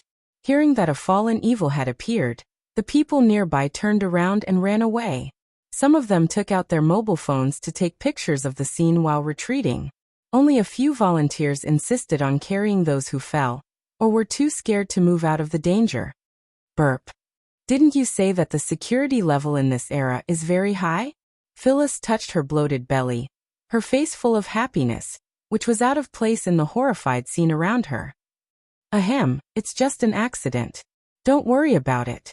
Roland could not help feeling a little embarrassed. He was supposed to be the master of the world, but he was attacked while he was out for a meal. It was really embarrassing. Also, the fallen evil mentioned by the assailant also attracted his attention. Roland was not sure if it was an illusion, but he had seen more and more similar reports in the newspapers and news recently. It seemed that more and more people awakened the force of nature in the dream world, but most of them had become uncontrollable monsters. Thinking of the erosion from the outside world, mentioned by Garcia 2 months ago, Roland frowned. Who's the enemy? Phyllis asked. Do you need me to kill him? Or go back to the park to find Zero? Roland looked behind him and shook his head. The park is safe for now. Let's get rid of this guy first. He remembered that when he first met the burnt-faced man, he had shown his intention to lure the martialists to hunt him down. It was not a good choice to leave him alone and merge with Zero. Roland also felt a wonderful sense of fullness when the magic cyclone of the fallen evil dissipated. It was as if the warm current flowing in his body was greatly satisfied, and his body became stronger. The enemy should be a newborn fallen evil. You can think of it as a hybrid demonic beast. However, the force of nature protects it from ordinary weapons, so it has to be restrained by the same force. Force of nature. It's the magic of this world, but there's no gender restriction. Roland bent down to pick up a stone, activated the surging aura in his body, and crushed it into a pile of powder. Just like me. Phyllis was taken aback. You have become an awakened? It's a transcendent one. He was quite proud of himself, but he nodded calmly. Unfortunately, it's only effective in the dream world. No matter which world you are in, you can no longer be considered immortal, the ancient witch sighed sincerely. Behind the two chain stores is an indoor shopping mall. There should be a walkway connecting them. Let's find a hidden place to make our move. Be careful not to let others see us. Roland took Phyllis back to the fast food restaurant and found the back door of the shopping mall from the staff area. As he expected, the violent explosion scared away most of the customers, leaving the whole area in a mess. Roland did not follow the walkway to the Lanlan Road store. Instead, he asked Phyllis to unfold her blade claws and release the aura of magic power. If he remembered correctly, the fallen evil could sense the power and be attracted by the smell. In this way, the burnt-faced man mistook him for a martialist. Not long after, the back door of the Lanlan Road store exploded into pieces with a loud bang. A man roared and rushed out of the smoke-filled staff room, pouncing at Phyllis without saying a word. Thanks to the magical power, Roland's dynamic vision and reaction time had improved greatly. He could clearly see the appearance of the target. Different from the burnt-faced man, the red cyclone in the fallen evil's left palm was much smaller and brighter than the burnt-faced man's. So it should be true that the fallen evil had just mutated. In addition, from the frequency of the warm current surging in the fallen evil's body, Roland could tell that the desire was not as strong as the last time.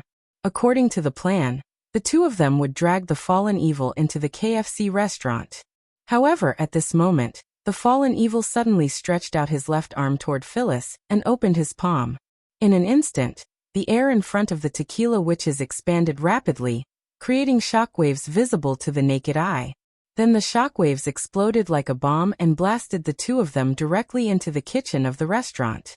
Roland, who was standing behind the witches, naturally became the meat cushion. He had a chance to avoid the impact. But considering that Phyllis did not have a strong body like a god's punishment warrior, he simply caught his teammate and bore the impact together. Under the impact of the shock wave, the two of them went through the soundproof wall and fell heavily in front of the fried chicken stand. Roland coughed and moved his back a little.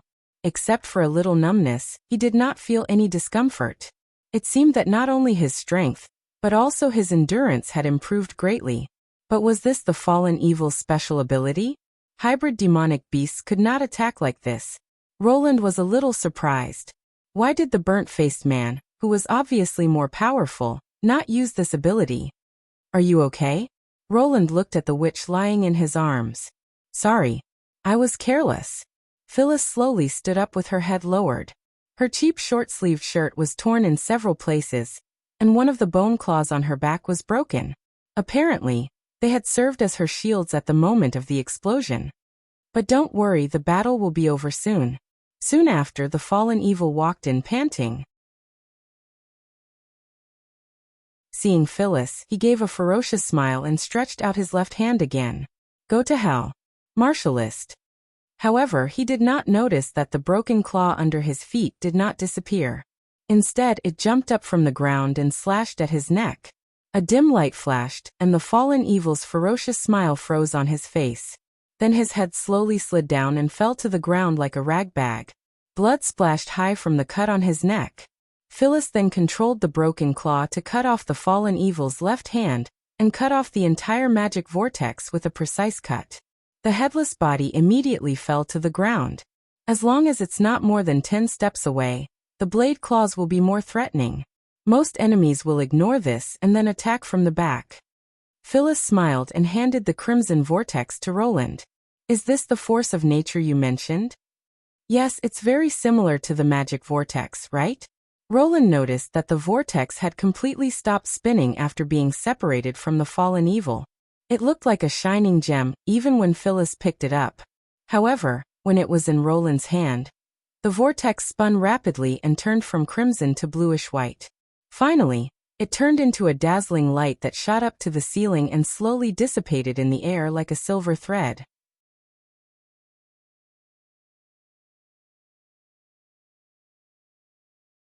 Chapter 793.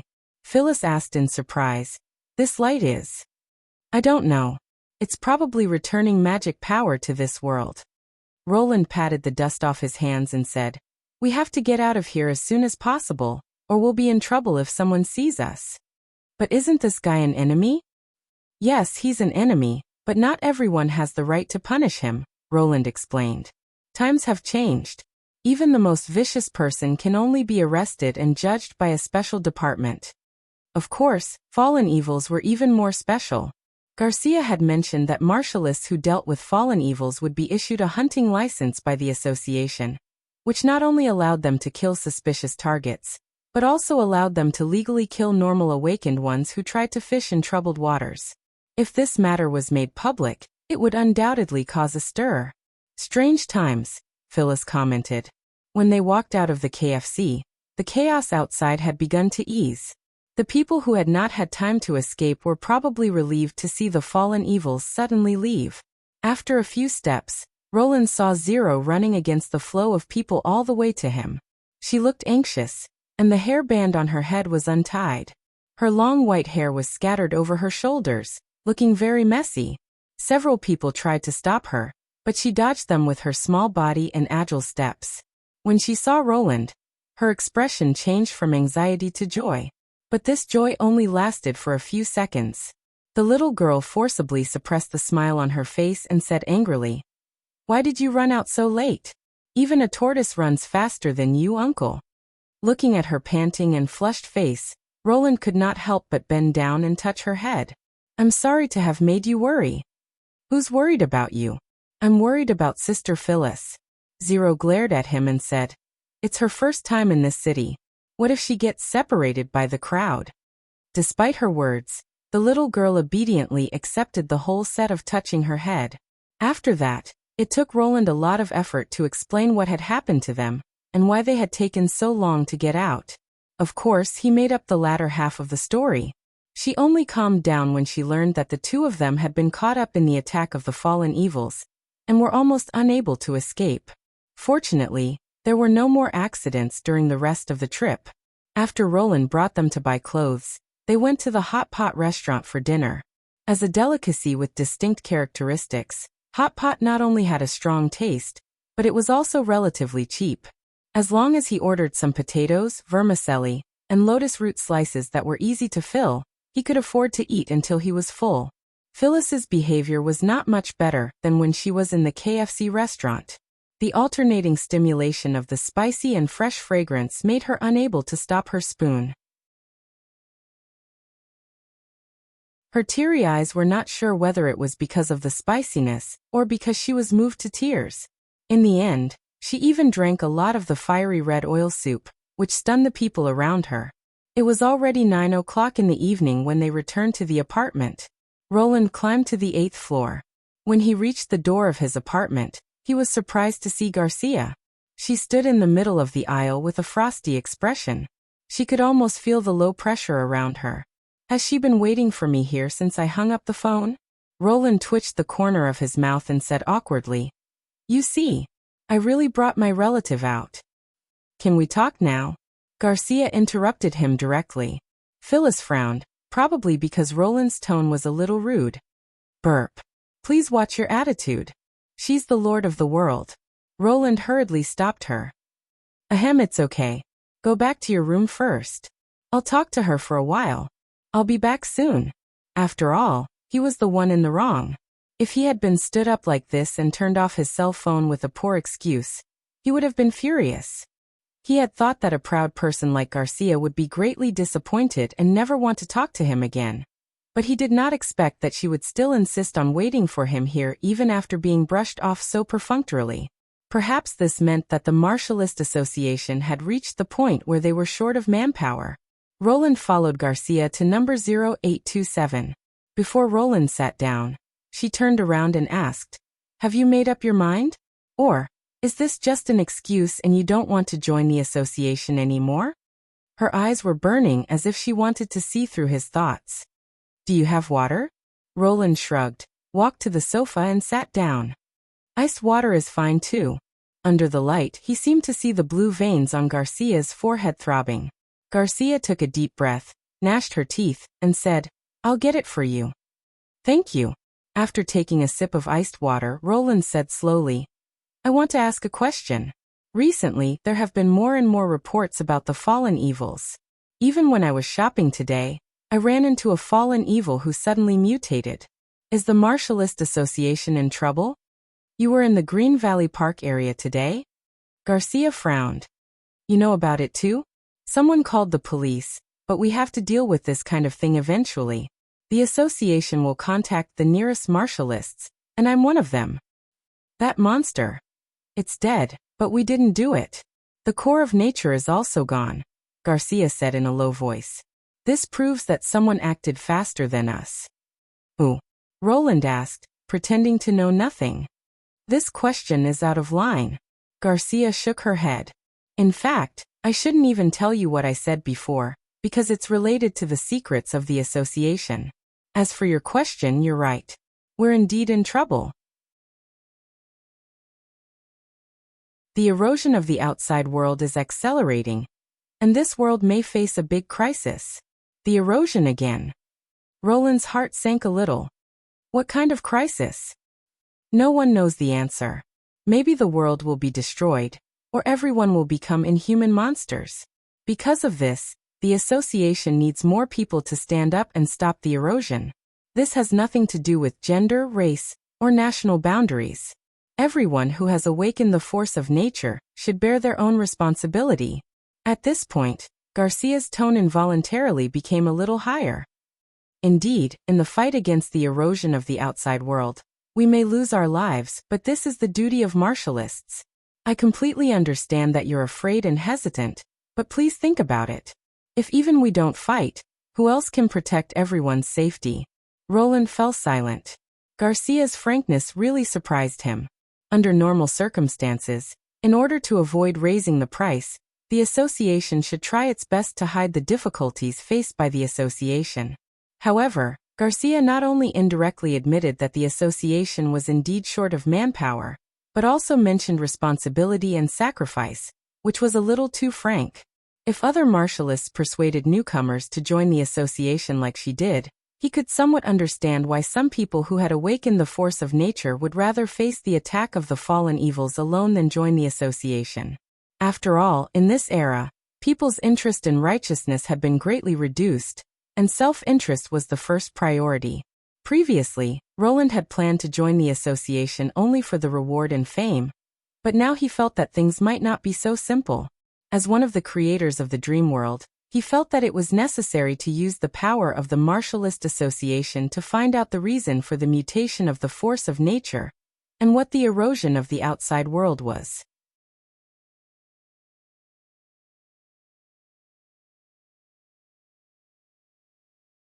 Chapter 794.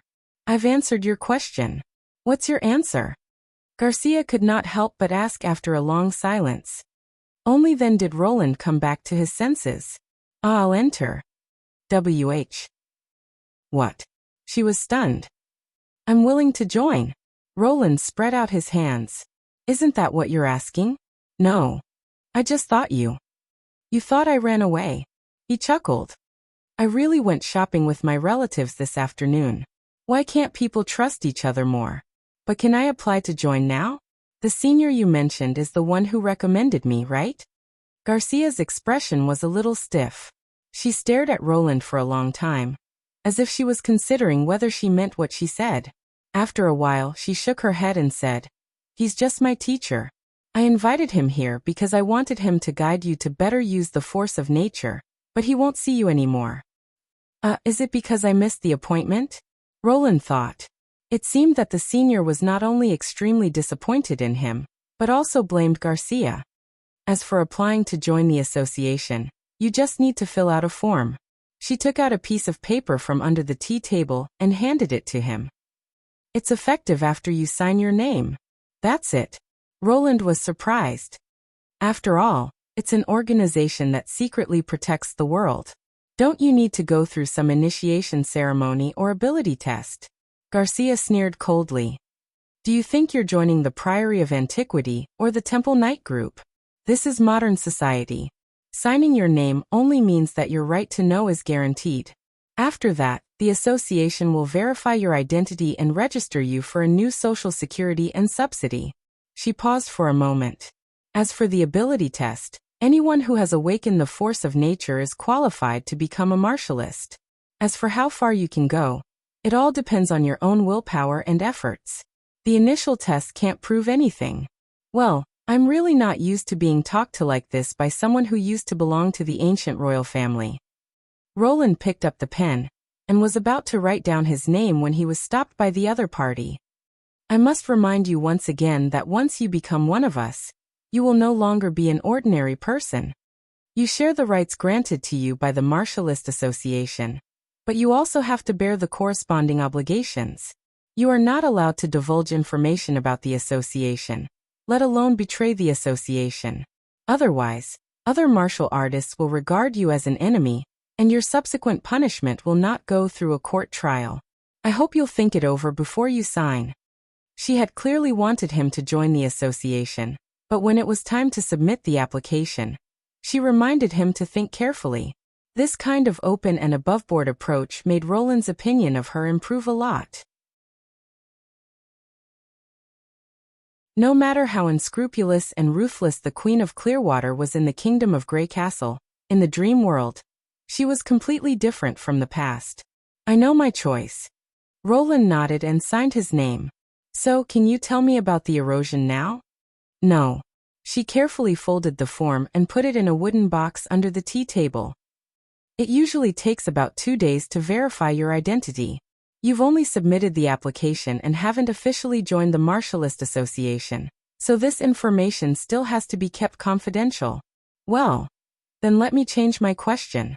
You once said that you can get a generous reward for killing fallen evils, right? I've already explained this question clearly. Garcia's face showed some displeasure at the mention of working for money. I don't want to ask about the amount, but how can I confirm that I killed the fallen evils after the task is over? Roland shrugged. When you're hunting fallen evils, you can't bring your own camera or invite another martial artist to watch, right? Or do you plan to use the classical method of paying with your head? Is money that important to you? Garcia snapped.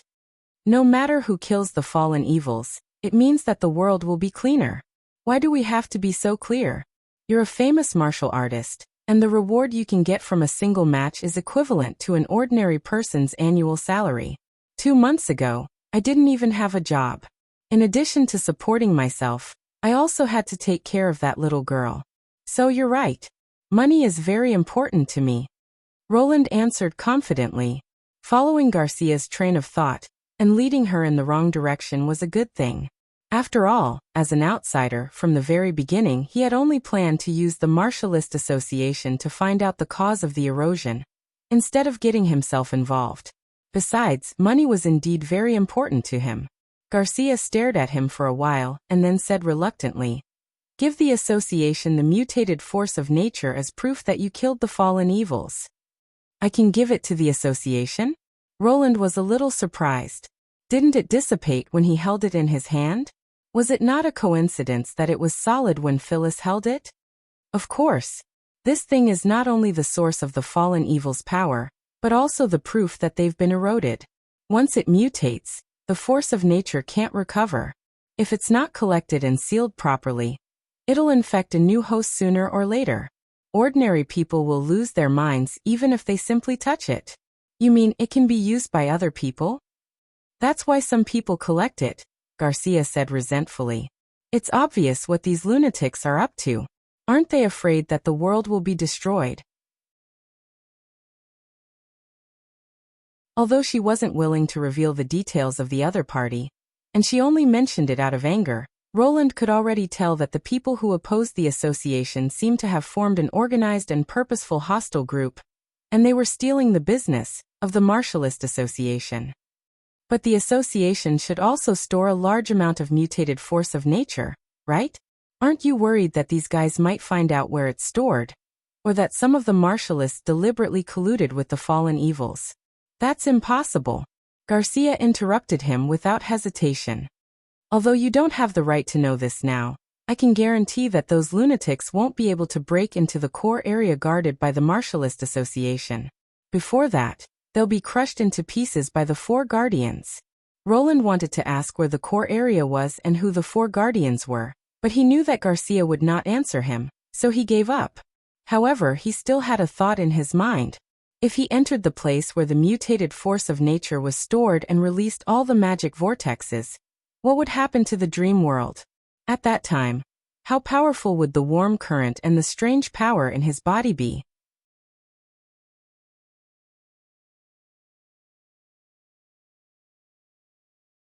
Chapter 795.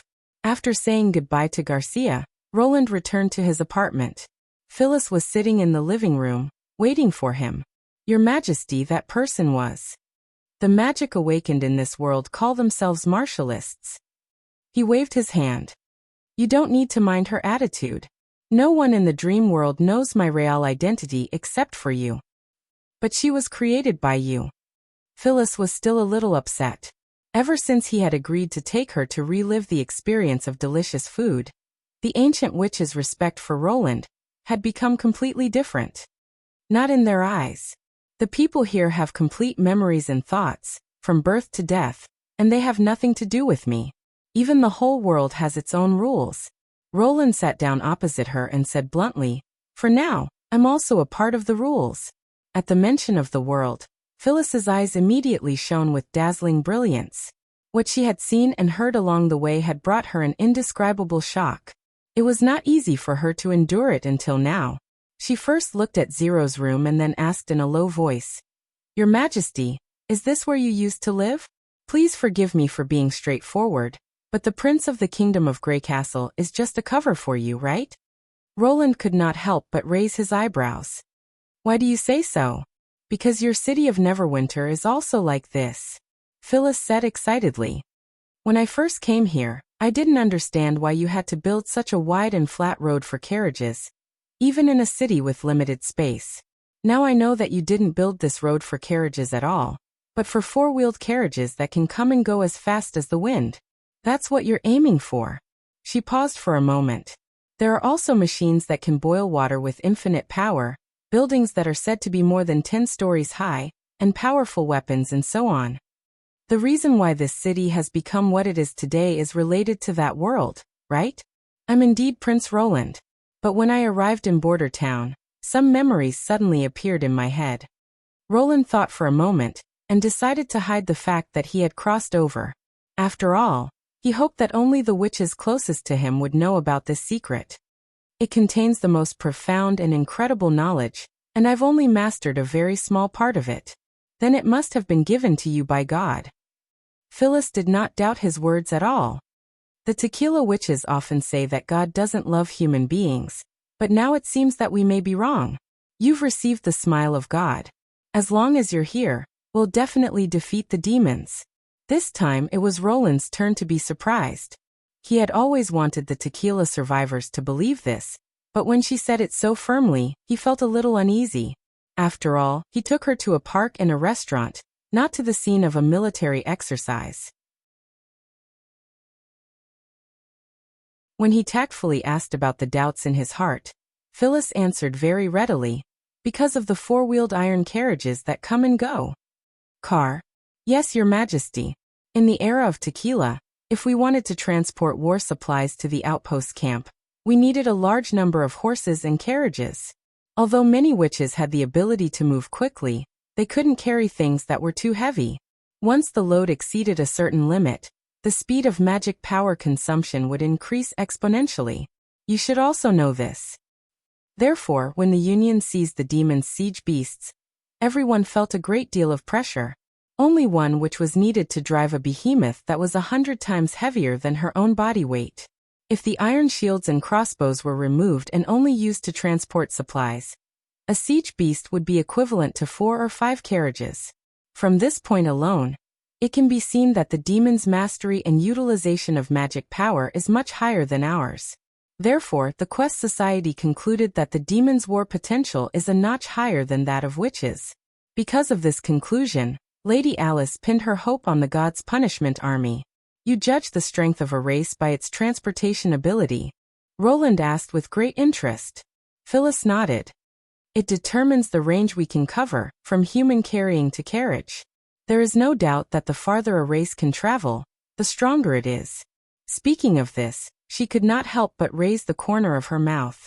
In the dream world, those four-wheeled iron carriages that are several times longer than carriages can still run as if they are flying with nearly 100 people on them. This alone is enough to prove the power of the dream world. If your weapon is also from here, then it can definitely defeat the demons. After listening to Phyllis's explanation, Roland could not help but sigh. Although the tequila witches were limited by the times and eventually failed to defend the fertile plains, it did not mean that they had poor foresight. In fact, the fact that they could see the hidden power of the demons from a crowded bus was already more than most of their contemporaries, and even comparable to some modern people.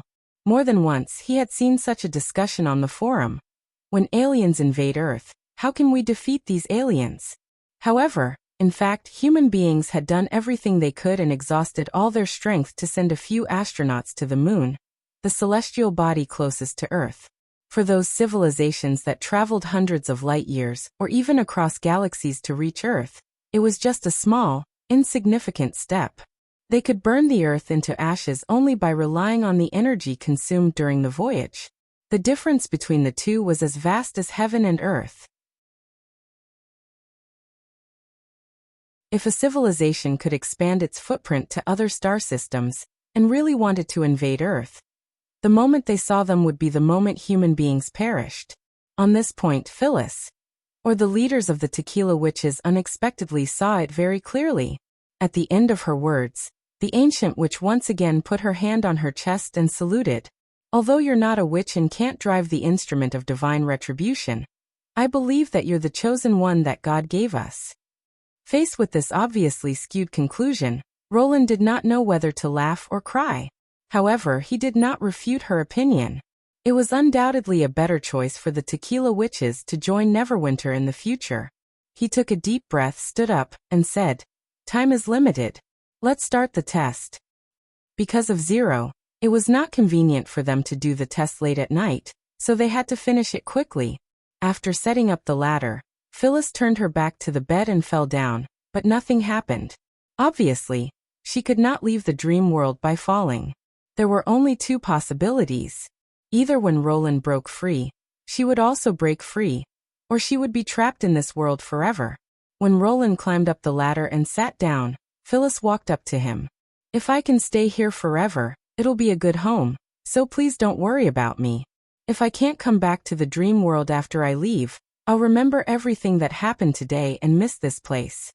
Roland nodded and fell backwards with his head thrown back. You're tuning in to the Li Mei's Wuxia Whispers YouTube channel. We're so grateful for your support, and don't forget to subscribe to join us on this incredible journey through captivating stories. Your generosity through donations truly makes a world of difference, as it's the primary source of revenue that allows me to expand and enhance this channel for you. Thank you from the bottom of my heart for being a part of this adventure.